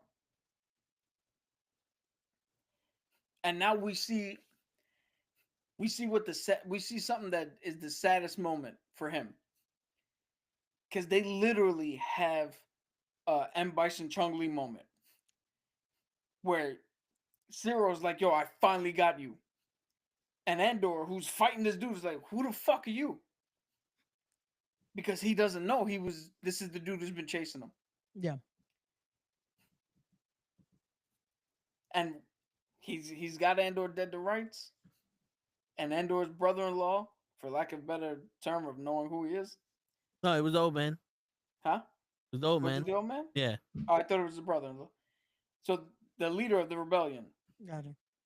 sniped Ciro on the head, saving Andor. And then again, we get the moment where we go back to Miro, and she's full on. She does her report. After her report, she's full on fucking panic mode, anxiety attack, and now you could see that she is not gonna be able to live with what the fuck she did. But she's still, and again, this is when you handle shit well, and it's acted well and it's written well, and the direction given to her was fucking awesome. Because as she's going through the emotions of she probably got Ciro killed. She fucked up that relationship. She probably actually did like him. She just murdered her own people and murdered a bunch of innocent civilians. It was her idea. She gave the order. All this shit, it's flooding her. You see, she's actively trying to keep the facade of the fucking empire. Which is somebody who's struggling through something, who doesn't want to admit it, or is in a spot where they can admit it. Yeah. That's what they do. Yeah. I have to keep this mask on. Now get this. Here goes something that I don't think anybody's ever mentioned before. You ever wondered why the Empire and the New Republic and all these people could do shit like this? Because they're not. You are. It's easy for me to tell, yo, Ray, shoot that person in the face. I didn't shoot him. You did. And when you realize that you just shot somebody, you have to live with the fact that you killed him. She has to live with the fact that she did all that stuff. Yeah. The person who gave her the order was like, I didn't do it. You successfully completed your mission. It was your idea to do it. We went with your idea, and it worked. Thank you. All the blame goes on her. Even when the guy came to the planet, he made sure She said proceed, not him. Damn, that's Even Andor, dude. Even the rebellion. mind Go fuck, over bro. there, and help them steal the shit. Nah, it's not gonna work. I don't give a shit if it's not gonna work. They're gonna get themselves killed. That's the plan. No, fuck out of here. I'm not doing that. When the fuck did you start? Literally, this was the conversation. When did you start thinking? Because you're not a part of the rebellion anymore. When did you start thinking? Yeah. When did you start becoming selfish? He goes, bullshit. I've been thinking for myself this whole time. And why'd you go here? Why'd you go there? He's trying to manipulate him. Dude, you made these choices to do all that shit. Now all of a sudden you, but that's what it is. It's both sides. That's why people see Forrest Whitaker is crazy. Yeah. Because Forrest Whitaker's on something. I'm not gonna tell you to kill him. I'm gonna kill him. It takes too much time for me to tell you to kill him. Yo, Dude, tell him Yo. about what Forrest Whitaker did to his own person. yeah. So the side plot there is Okay. Andor's brother-in-law is some sort of like mechanical genius, Gotcha. and he came up with this device that was able to get into some system, right? But the way in which the system works is there must be a code or something that changes every day. So you don't know which one to pinpoint. So the dude built it so that you could just show up and try to pick the lock on any day. You just got to know all the sequences. So that if you see one, you can connect the breadcrumbs and go, all right, that must lead to this, must lead to that, must lead to this. And you can get it done. Forrest Whitaker, Saul Guerrero, is like, yo, I need you to teach him how to do this. Right? And this guy's like, yo, I can't get it done. I can't get it done. It's too much. He's like, Saul, I need you to tell me, what are we going after? Which one is it? And Saul looks at him and goes, you need to know which one it is. The thing I haven't told anybody. Okay. It's this. And then the very next scene, they got him by the neck. They throw him in front of everybody. And Saul Guerrero shoots him in the head. It's like, this man is a traitor. Now, whether he was a traitor or not, I don't know. They don't explicitly say it. Yeah. But that's how paranoid Saul is. Instead of taking my chances with people who are going to question me, can't deal with it. Take him out. And I'm only left with people who are going to do exactly what I say when I say to do it. Because it's the only way I can trust them. And to top it off, he gave him the wrong information. Because he said it. He goes, this trader just told them that we're going to be over here. But little do they know that we're going to be on the opposite side of the galaxy. Like, he told them another fucking planet that's like 25 parsecs away or whatever you want to call it. Again, you can make the case that that was a lie too. Yeah. I don't know for sure. So now we get to the thing, right? It happened. The massacre happened. And the funniest thing happens is at this point, Toe has not realized that a week before he had read out loud the exact ending of episode 9. Yeah.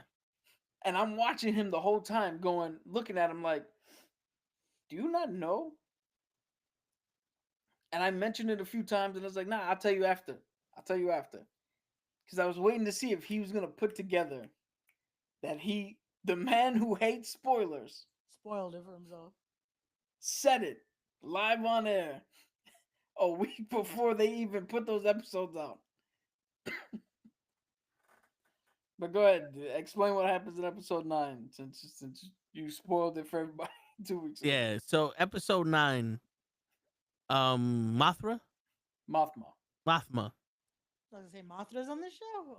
It's Yeah, dude. It's some of these accents are hard to fucking make Yeah, out. no, With, so I'm hearing Ma. I guess it's short for Mothra. Mothma. I'm hearing Mothra and Mothma, and So like I'm her name is Mon Mothma. Mon Mothma. Okay, Okay. I'm hearing Mom, and I'm like, well, I don't know why they're calling her Mom, but I guess it's a respect thing. Yo, so she sits there and she's like, "Yo, we know this is bullshit. What happened to that planet?" Gorn. Now, the dude who is the representative for that planet in the Republic or the Senate, Yeah. they arrested him that day that happened because they said that he's the one that incited the shit. And she tells Jimmy Smith's character, who's now Benjamin Bratt, I need to speak to the council. And he's like, if you speak to the council, they're gonna fucking kill you. So this is the plan. You speak to the council. As soon as you're done, you leave the planet. So she was like, okay, I gotta make plans to leave the planet. She finds out that her assistant was working for the guy who's controlling Andor. And she's like, fuck, I can't trust him because I can't trust that guy because everything he fucking tells me is a lie. And he keeps saying, no, this is the truth. I need to protect you. But she's in this part where everyone in here is a liar. And I can't trust anyone, which is pretty much how she needed to be until someone proves that she could trust her. Yeah. So Benjamin Bratt's character turns around and is like, I got people that will take you out of the planet. Just go to section 13, dock 13, and they'll meet you. Homeboy tells Andor, I need you to get her off the planet. You tell her that I got friends everywhere. And the dude that was her assistant goes up to Andor, is like, all right, I got you in. This is blah, blah, blah. And it turns out that Benjamin Bratt's people, one of them was a patsy. One of them was working for the rebellion. Yeah. Real quick, just for anybody playing the whole home game, Benjamin Pratt is now Bail Organa, Princess Leia's adopted father. Yeah. Gotcha. Listen, I know their names better than I know the characters' names.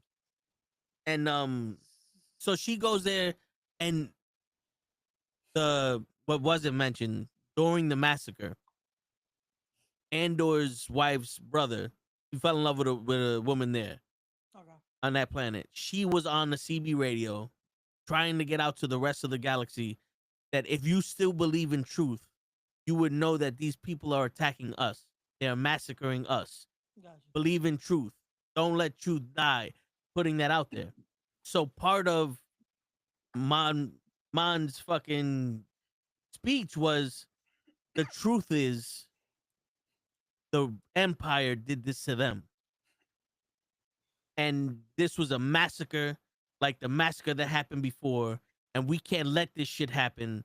And this, that, like, I was waiting for her to turn around and be like, and today is our Independence Day. Like, she put out a speech. I'm going to let Cap tell you the stipulation, how she got to talk, but go ahead. Bail Organa, right? So the Empire is controlling everybody. Okay. They are only letting their own people talk. So whoever's going to say, hey, the Gorgonites fucking attacked us first, it was only self-defense, those are the only people who are getting to speak. Gotcha. Somehow Bail Organa gets to speak, and he pulls the smoothest motherfucking move ever, because he's like, yo, it is in the bylaws of this Senate that in a state of emergency we are allowed to bring up a speaker who otherwise would not be able to speak. And if you listen to, and I forget the dude's name, but he's like, if you listen to this dude and the amount of times he said this was an emergency, then we have to listen to him and take it as such. And I'm invoking that rule. So he turned around and was like, yo, you let your people come up here and say emergency, emergency, emergency. So then it's an emergency. I'm invoking this rule, and I'm putting Mon Mothma to speak. Which was fucking... I wish Democrats would do this shit in real life. Yeah. We'd have so much better time if the Democrats were like, aha, you said it, we're doing it. Fuck you. Like, But yo, bro, and then so she gives her speech, amazing fucking speech, Gotcha. and Andor sees her outside of the door and convinces her, like, I'm gonna get you off the planet. So she's with him. When they bump into the person that was a spy. Benjamin Bratt that was a spy for the Empire, she pulls out a gun, and he's standing in front of Mom, Mothra, Yeah. Mm-hmm. and Mama Mothra. yo, dude, and he's like, yo, I'm not gonna let you fucking kill her. And as soon as he got the chance, the littlest distraction, blah, he shot her right in the face. It was her. It was the other guy. Yeah, Her second-hand man that she no longer trusts. yeah, dude, it was one of those, we don't have time for this shit. Boom. So he's walking down the corridor on the outside. Her Real quick. driver comes. Yeah. Right as he shoots, right as the second-hand man shoots the Empire guard. Yeah. Andor takes this opportunity to be like, anybody else want to fucking say something? Leave it. Like, Yo, word. He's anyone else wants to get shot. Yeah, all So, could get you yeah, right now. word. You want one? He's about that shit. He's about Yeah. that shit. So he's walking out, and the driver of this woman is a plant for the Empire. He's Gotcha. like, yo, I haven't seen her. He gets out, he sees her. He's like, I can't let you go nowhere. He goes, who the fuck is this? My driver. Boof! Shoots his ass too. yo, but he does it. So He going did it into like the Han thing- Solo. Yo, Yeah, going my into guy's the just thing. like, they're talking to the driver, and he's like, I haven't seen her. I'm waiting out here. She's gonna come to me, and I'm telling Toe, I was like, yo, I'm sorry. I was like, I think this dude has to die. Like, I don't then see died. him getting out of this. And Andor literally is like, yo, what's his name? Tevin? Cool. He's like, yo, Tevin, I found her. We're getting her out. Bong! Get out of here. Yo, for real. yeah, my It guy could- came out with the Yeah. Yeah. It was one of those things. At this moment, this woman is enemy number one. yeah. And the only way to get out of this situation is as quickly as possible. If you walked in front of her, you're getting got. Oh shit. Yo. They eventually get her out, right? And the plan is she's not going with Andor. Okay. She's going with another group of rebellions to the same place, Okay. right? To Yavin. But she's gonna make a speech. Right? Okay. And the thing is, when like Andor lands, they turn around and like, oh, you're not gonna, what do you call it? We need her. And he goes, yeah, I know already. He's like, how do you know? He's like, because I heard her talk. He heard the first speech. Yeah. But here's the brilliance of this writing. Everybody who's not there in either Rogue One or Episode 4, every single person does the smart thing. It's like, yo, I'm going to Yavin. You got to come with me. And the writers make sure that everybody has a good reason, like, nah, I can't go. I got to do other shit. I can't be there. And was smart of them to even have the characters ask, because it would have been ridiculous if everybody noticed, wait a minute, you're getting out, but you're not trying to take Bale with you, or you're not going to try to take Skarsgård with you, or you're not going to try to take this bitch with you, or you're not going to try to, nobody's going. Like, what happened? They just all decided not to go, and it's like, oh, people asked, and they were like, we're playing other positions right now. We don't need to be there during the 2 movies we're not. Yeah. Yeah, And- man. It Oh, it also ends with them. So the K2SOs, one of them is chasing them during the fracas, and it gets run over and cut in half, essentially. So Andor takes him, and he's like, yo, can you rebuild this dude for me? They rebuild them, and like, yo, Andor, your robot's ready. he shows up and everybody's like, all right, step back. We can talk to this thing. The program gets wiped. And Ender's like, yo, fuck that. Holds the gun right on him. And K2SO wakes up and goes, oh, I'm sorry. Did I do anything to offend you? And Ender was like, no. And he's like, well, then I'd appreciate if you stop pointing that gun at me. And that starts the moment with these two. We'll see what happens in these next 3 episodes leading into Rogue One, but that's the first time they met. And it's just pointing the gun. It's right. Word. And knowing about that shit, I'll fuck with you. Oh, that's But funny. yeah. Hey, talk about on site. Yo, yeah, No, Eddie Kingston, take Andor's some on notes. site. Take some fucking notes. That's how you do. Pew pew pew pew pew pew. This motherfucker be on site with people he don't even know what they look like. Word. All right, but now, since Ray saw the new Avengers, Yeah. and we all saw that final cutscene. Yeah. First, let's get your thought on the movie. Oh, okay. So Thunderbolts. Yeah. Dude, why does everybody say it wrong? What is it? The Thunderbolts. Like, come on. Wait, we have to say the whole thing. The what was it? What was the soccer team? John's Electric Company's Sponsored by He never said that. Marigold, He just yelled the the Thunderbolts, and that was it. they're on Wheaties, man. They're on Wheaties. No, that movie, it had the right amount of emotion, right amount of comedy effect. It didn't try to be cute with the funny. That's why I like that. It wasn't like, okay, so we're just doing Guardians of the Galaxy, but with a new cast type deal. The beginning, I'm just like, what? Why did they bring Taskmaster back? Oh, Like- you know why they bring her back. To right the wrong. It's like the original Crow. To right the wrong. So That was talk about Pew, that was instantly. You know what it was? At the writers' meeting, they had Martin Lawrence in there, and they said, you don't like the Q76? 76 flavors? Go to Baskin and Ramen. Get it out of here. We're bringing back the male Taskmaster. I'm wondering, is that what they're gonna do? Just like, hey, we gotta replace next movie. We're bringing in another Taskmaster. Benjamin Bratt is gonna be the fucking Taskmaster. But no, such a just oh man, I didn't think this was gonna be the mental health movie that we were gonna get.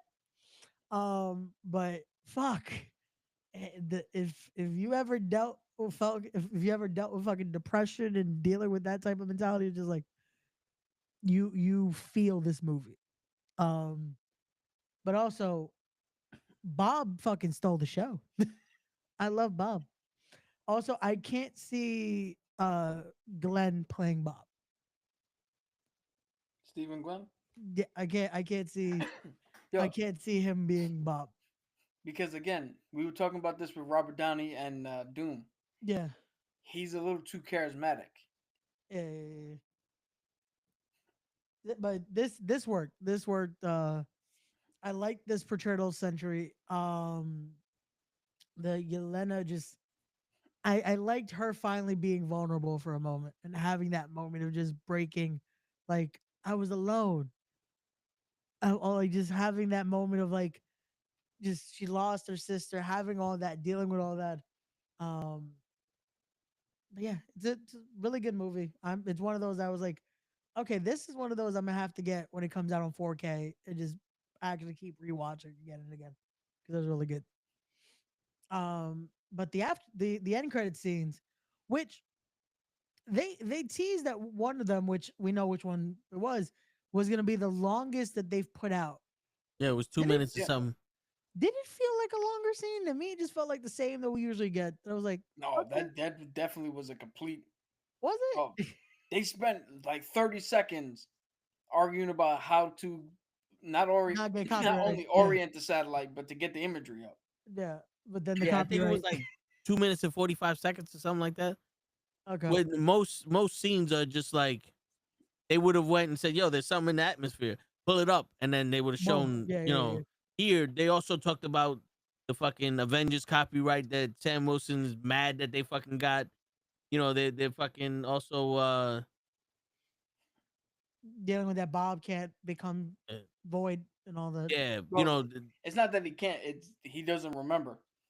but Yeah. also no, he said that if he's like if I'm gonna be the Sentry and the void comes out, he's like it's Yeah. both of us. I can't. Yeah. But yeah, that and the fucking uh, what's your boy's name? Cap? Walker. Yeah, he's like maybe he could bend this shit back. The Yeah, fucking when he shield. remembers, can he fucking yo? Because okay, so am I the only one that when that scene happened, right? When he beat the shit out of all of them, did anyone else scream it's the Illuminati all over again? No. No, just me. Well, Wanda What? beating the shit out of the Yeah, Illuminati, I was and just like, damn. Like he beat the shit out. It was yeah, like, but the difference was you got to go kill them. Why? They're not threatening me. Yeah, and also the difference is you don't have somebody who's made of cosmic energy.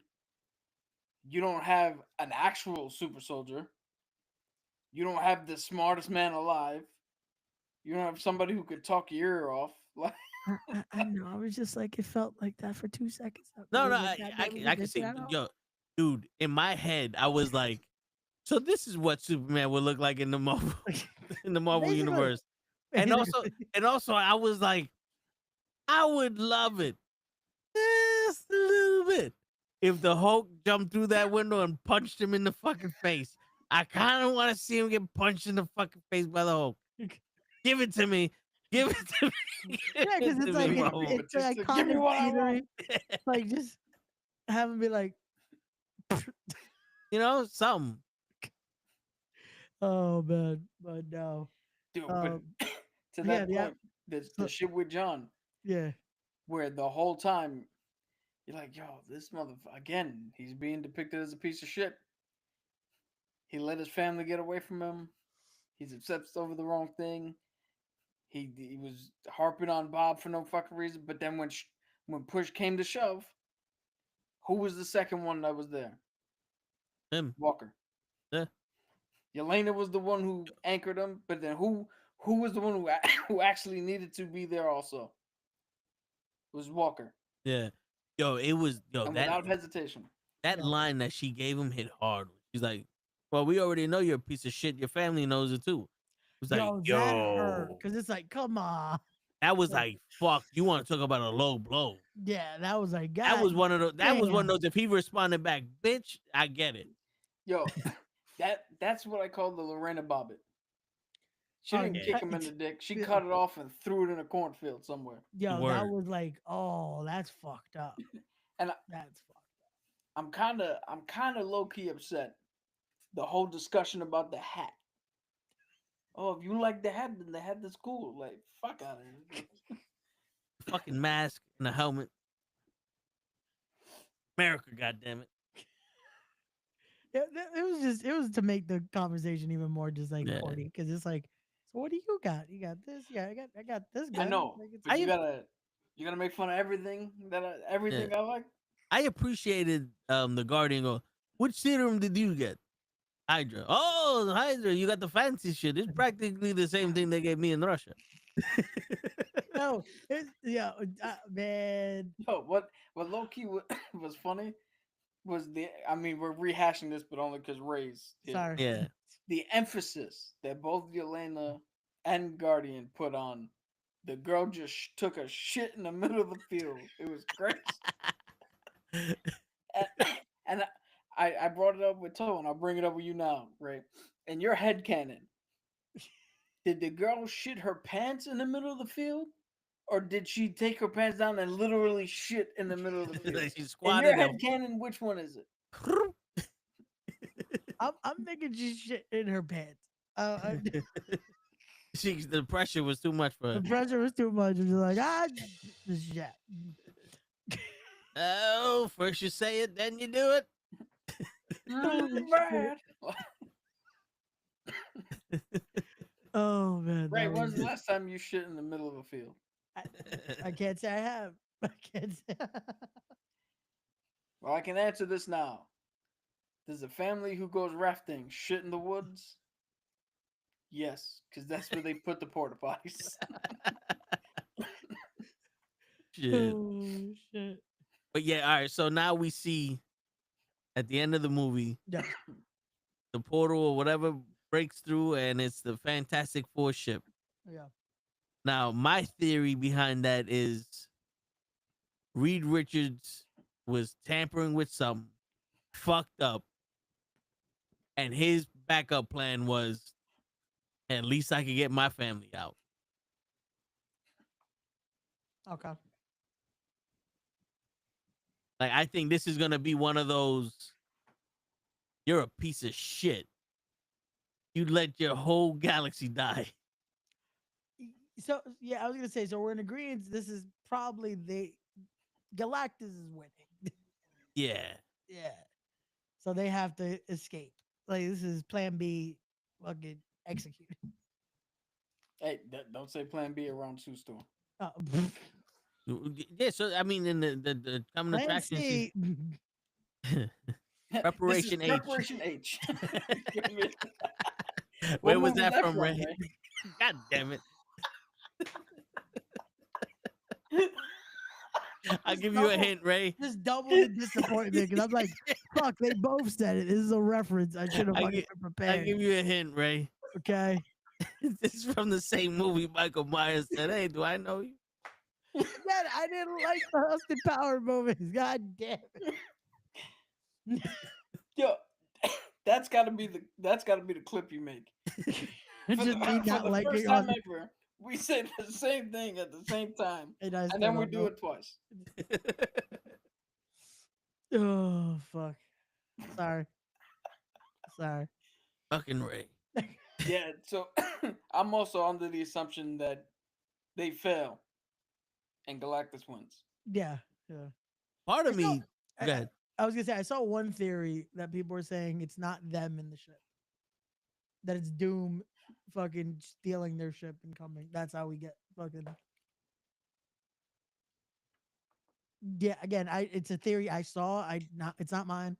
I'm just thinking they just lost at this point. It can't be Doom for the simple fact of we need to know why our guys are fucking him up. Yeah, yeah, yeah. And if he just shows up here, unless he wins, he's the one who stops Galactus and he gets the fucking power cosmic and Yeah, it makes no sense. But I was just like, okay, I'll bring that up eventually. I guess when we do the podcast, because I'm like, I can't see know, that one, but okay. a part of me thinks that that scene is going to be the opening scene for Avengers Doomsday. Probably could be. because they You know, said because that wasn't filmed with this movie. That was filmed yeah, by the Russo brothers. So it probably was already part of that. because if you Wait, think the end about credit it, scene was filmed by the Russo brothers? That under their direction apparently, because that wasn't a part of this. if you think about it, that now at least puts the Fantastic Four in the same timeline as the current MCU. Yeah. And if the next thing after the Fantastic Four is Doomsday, we needed them to get there somehow. This is probably going to be Captain Marvel, but not so late. Yeah. Yeah, so it was confirmed. Joe and Anthony Russo directed the final post-credit scene in Thunderbolts. Nice. And for anybody playing the home game, my mustache has nothing to do with the Guardian. It's okay. You want to be in front of a Wheaties box? If anybody knows me, I can Cheerio. care less about taking credit or being in a fucking spotlight. Cheerios. Okay, Cheerios. My bad. Nah, put me on the cover of Stripperella's cereal. But yeah, What's the so marshmallows? They're all poles. because this is what I'm thinking. It's either Reed Richards is going, we can go back in time, and fix this, and he fucks up and they come here, or he goes, we need to leave. She got my son. My son is more important than y'all motherfuckers. We'll leave, and then he comes here, or the Silver Surfer goes, you can't win this, and she makes him go. What about option D? It's always the D with you, Ray. Yeah. Hey, he tried to give the D to some girl at the thing that we went Yeah. to a couple weeks ago. I didn't even do it. Okay. To be fair, she asked and he didn't say no. Word. But anyway, She was the just other option telling the could alphabet, be- and he said, all right, stop right there. The other option could be that Reed Richards discovers at the same time as Galactus that there are other worlds and other fucking universes that he could travel to. And in their failing, he's coming here to prepare us to not fail this time when Galactus shows up.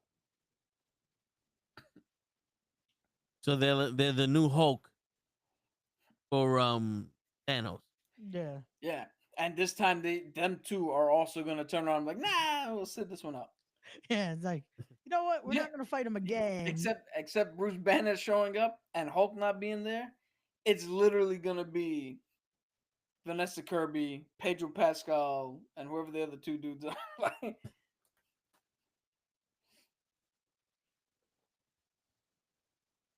Yeah, I mean, do you think we see Doom in Fantastic? I don't know why. A post credit, maybe. Yeah, I was gonna say we A might mention? see him Post as a credit to tie post-credit. everything in, Yeah, maybe. it You has think- it has to tie in somehow. You think we hear a mention of Victor Von Doom? Earlier in the movie, yeah. I don't think so. Honestly, I don't think so because they might confuse people. Mm, It might confuse people if they start talking about their Victor Von Doom, yeah, and it turns out that it's got nothing to do with Robert Downey Jr.'s Victor Von Doom. What if Denzel Washington is their version of Victor Von Doom?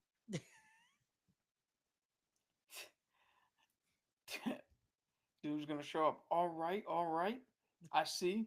All right. Like, You on my planet, my galaxy, my dimension, and you come in, you don't even say hello. yo, I don't know why he turned into JFK for a second. Yeah, you went from all right, 23-hour lockdown. We are gonna go to the moon and do the other thing. What? we're going. Fool straight me to the once, movie. shame on you. Fool me twice, shame on the other guy. You ain't gonna fool me Ray, again. Right, you gotta. We all did. Depending on your view of our impressions, we all did impressions of some degree. It is your turn. Pull I'm not even anybody, gonna doesn't try. matter. King Kong ain't got shit. That's all I got. Jesus Christ. Ray, you can't even get a raspy voice. She's like, you make me fucking pop your fucking eye out for this motherfucker? You make me pop out your fucking eye? Movie's that from, Ray? Hey Ray, don't even feel bad. I don't even know what the fuck. Yeah, that which one movie is was that from? It's either Casino. 1 or 3. Oh, okay. Oh, you already said it. Yeah, what was the 3 you was gonna say? And either Casino, Goodfellas, or Find Me Guilty. Casino. Shit, I forgot that from Casino. Yeah, I know. He's like, this is tough, motherfucker. We poked his balls with ice picks. We did this. He had to put his head in the vice. His eye popped out, and then he gave him. He's like, you fucking make me pop your eye out for this motherfucker. I like the way Joe Pesci said, motherfucker. Motherfucker. Yeah, I'm telling you, I don't have a bad feeling about this movie. I just am very confused with Pedro Pascal's depiction of Reed Richards, because I am wondering, what are we getting here? Because I seriously am looking for a genius, but not a special Rain Man genius. Just a fucking guy that's smart. So Pedro Pascal can't play a genie. No, I'm not saying that. It's just when I see him in this movie, Yeah. I see a loving husband and the leader of a family. You I see don't Maxwell see. Lord? Yeah, I don't see fucking. Because in the comics, he's a piece of shit to Sue Storm sometimes. Yeah, I don't see Pedro doing that. Just like the guy who played Mr. Fantastic in the original Fantastic Four movies. He didn't pull out no genius shit. He was just somebody who, like, I could tell people smart shit I've heard, and I felt like that's what he was doing. Yeah. And then they covered it up with jokes. Like he's like, so the thing expanded, and he sees his fingers expand. Like, can you expand every part of your body? Like, bitch, he just told you how the Big Bang Theory worked. And all you're worried about is fucking dick. You got Jessica Alba at home. What the fuck you want a chicken McNugget like you for? What movie is that from, Ray? You got a chicken dinner at home, and you out there going to McDonald's for a chicken McNugget.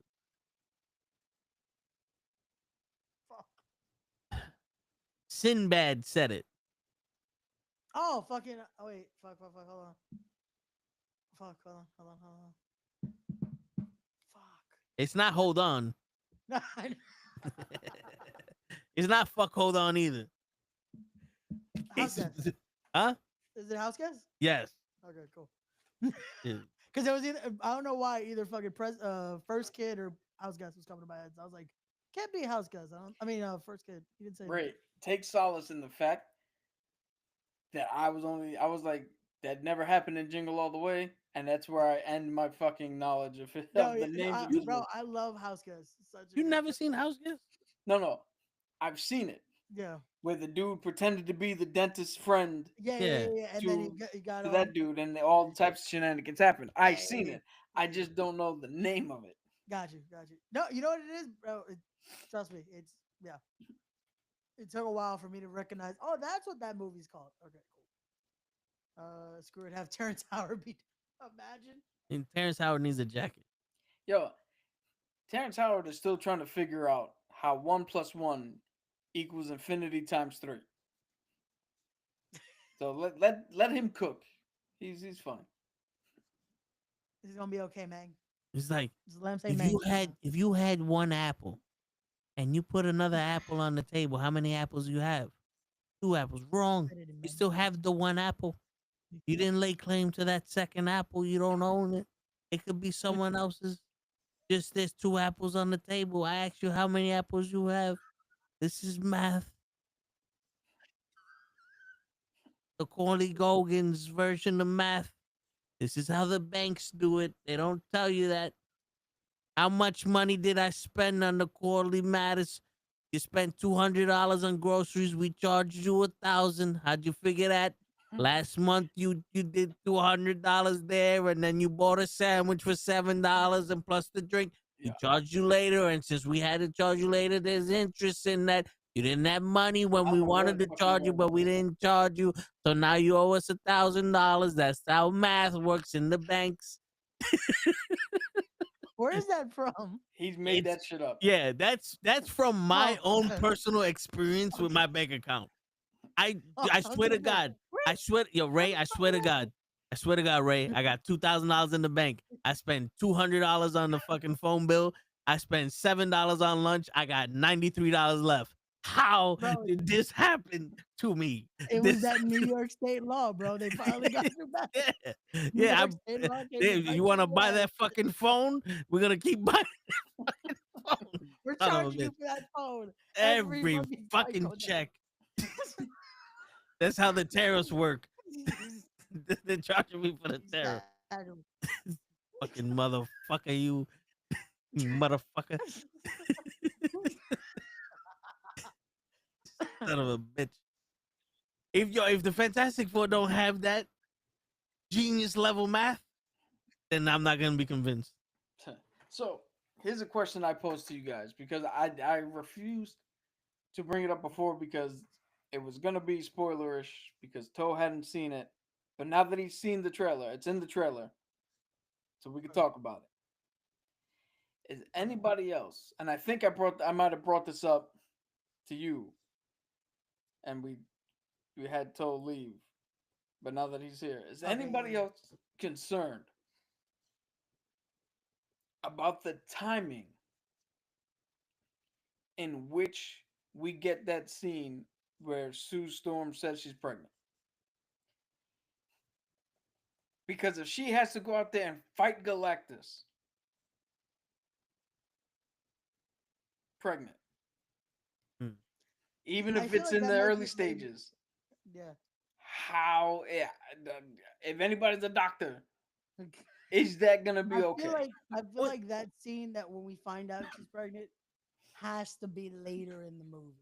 And Really? that's probably Because why I no. feel like that's the Sam first did it. 10 minutes. Yeah. Imagine. Yo, here's a question. Yeah. Do we believe that's Franklin Richards in her stomach and not the daughter? I think Franklin's the older one. I know, but doesn't the daughter have more of her powers? Yeah, but it wouldn't make.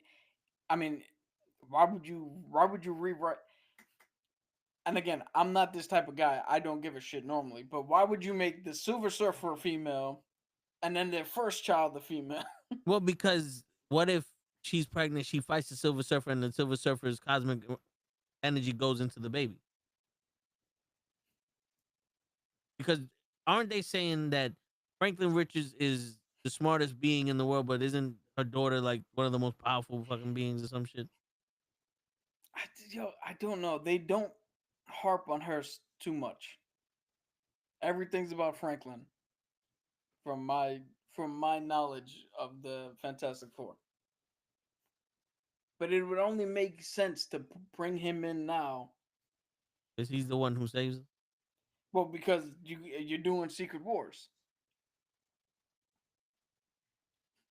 Now remember, this is Doomsday. Secret War, they have the original one. They have the one that came out in like 2011 or some shit, the reboot that had Doctor Doom make Battle World and do all the shit, which we've been assuming is it. And I think they just did something similar to where the reason we now have the new Ultimates universe is because Franklin did something similar to Battle World where he just made other fucking, like, he made a space with other fucking versions of shit and then that branched off. I mean, they could put a twist in and set it up that Franklin Richards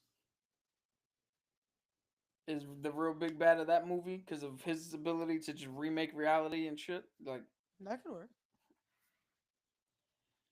we don't know what they're doing. And despite wins in here, I don't know if they have a solid plan on what the fuck they're doing.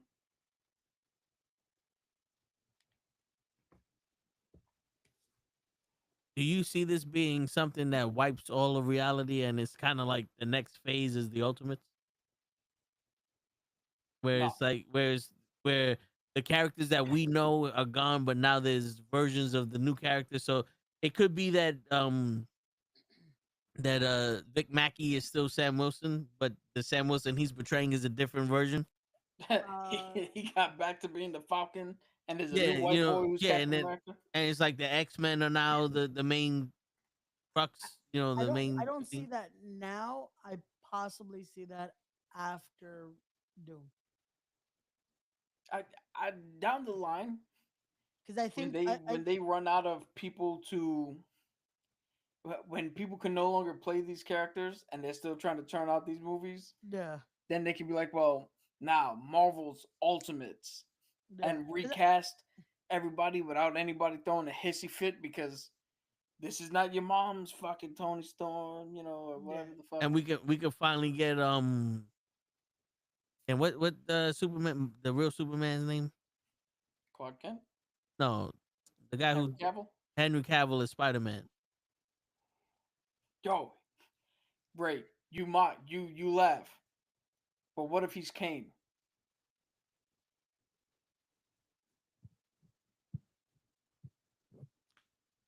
For anybody who doesn't know, Spider-Man had a whole clone saga, Yeah, yeah, yeah. and there's I believe 2 of them still out. Ben Wouldn't Riley. mind that, but I think so. Because I feel like we might get that after Galactus. Because how the fuck do they beat Galactus? I mean, Galactus is he's easy enough. Just destroy his ship and send him reeling. The Thing knocked out Galactus before, didn't it? Well, all they need is a Squirrel Girl. Yeah, he does everything. Do we see? We'll see crazier shit. Okay, we'll see what happens. Yo, Yeah, I'm listen. telling you, if I was making this movie, and it would only be for me, Okay. because I don't even think actual fans of Squirrel Girl would want to see this depicted. But I would have her stand toe to toe with Galactus, and we literally cut away to someone going, "What the hell is she? Holy shit!" And we cut back, and Galactus is twitching on the fucking ground, and she's standing over him like, "You stupid son of a bitch!" Imagine. Yo, and then after we have that, maybe like 3-4 years down the road, we realize it was fucking Deadpool. Deadpool was the one. He just went in there and said, "Oh shit, look, Galactus," and kicked him in the nuts, and he fell down, and Squirrel Girl was like, "You stupid motherfucker!" It was fucking Deadpool and Stan Lee all this time. And the Watu's just chasing Deadpool. Give me back the fucking thing to go through the multiverse. Bye, guys. You got a potty mouth there, Watu.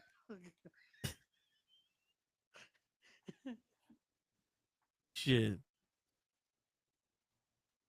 That's what we need. We need a 48 hours remake with Deadpool and a Watu. Yep. We just need Ryan Reynolds to do Deadpool in just weird scenarios. Yo, Deadpool. He said that's Made what he in wants Manhattan. to do. He doesn't want to do a full-on movie now. He just wants to show up and other shit. Made in Manhattan, Deadpool. Imagine instead of the little boy fucking in the press conference scene, you have Deadpool. Fucking yo, what was the name of that movie with Brendan Fraser where he made the wish from the devil? Bedazzled? I think it's something along the lines of Bedazzled. Come on, Ray. My Well, phone only is dead, Brendan so I Fraser can't check. movie I really remember is fucking the one with the monkey. Monkey Bones? Yeah, You don't even remember The Mummy? I do. But, You don't remember George of the Jungle? Dudley Do Right? Encino Man? really? Dead Poet Encino Man? Society? I remember these movies. It was just for the joke. Just gotta go with Monkey Bone. The most. What do stupidest you movie. know, Ray? Huh? Well, while Toad's looking that up, I want to remind everyone we are back tomorrow at 9 p.m. with Knucklehead Sports. As holy shit, the Knicks might do it this year. No, Mike. Apologies, the Knicks. Jason Tatum's out. Yeah, bro. He tore his Achilles. Oh, his Achilles. Yeah, bro. Fuck, that was sad. Wait, what did you say he tore? I was about to say his ACL and it's his Achilles, but it was just, bro. Just watching it is fucked up because you can tell they're trying to cover him because my guy broke down, fucking crying. Thursday we are back with Wrestling with Knuckleheads as we'll give our full breakdown of Backlash and letting you know why half of us think the Cena match is okay and why the other think it was garbage. And then Friday, Hey, Friday I we saw are that back shit. with the Toe of the Show, Ray. technically 3 times. That shit was trash. We're gonna talk about it on Thursday. And then It was Friday- bedazzled. It was okay. Yeah. I don't remember that movie at all. Shit. That movie. What the fuck was it? When he was like, "Oh, I want to be a basketball player with a big slung." They gave it to him, but then he turned out to be gay. And it's like, "Come on!" No. He was stupid. The basketball player was stupid, so he didn't get the cues. And he's like, "You gotta give 110%, 110%." And then he No, was like, what "I want to was it? be rich, charming, with a Oh, huge that's stick," the and one then he yeah. was- Yeah. And she's like, "You gotta be very specific here." My man said, "I want a Big Mac." She took him to McDonald's and bought him a Big Mac. He's like, "No fries?" Like, you didn't ask for that. That's one of those movies that depending on how old you are when you watch it, you're like, oh, this movie's fun, I like it. And then you're an adult and you go one of two ways. You either get it and you're more endeared to it, or you don't get it and you're like, this was the dumbest thing I've ever seen. And then you're also like, all I need is one wish. And it's the longest, like, a Yo, fucking contingency after contingency. dude, after no, contingency. you laugh. There's a short with it, or a whole video where this dude is trying to think of the perfect wish, and he's talking to the genie, and he goes, "What if I did this?" And the genie was like, "Oh, nah, the loophole's here. What about this? Ah, that's good, but then the loophole's over there." And they're working it out, and at the end, he gives like a 30 to 40 second fucking wish where he every contingency, and the genie's like, you got it, there's no loopholes, you made the perfect wish. And he goes, great, I wish for that. And the genie's like, oh, you just fucked up. And he just gave him the thing he had in his hand.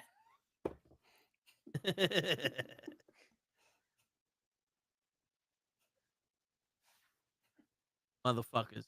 And on that note, ladies and gentlemen, don't go making wishes and don't go chasing waterfalls. It's your friendly neighborhood knuckleheads signing out. Peace, everybody. Noses.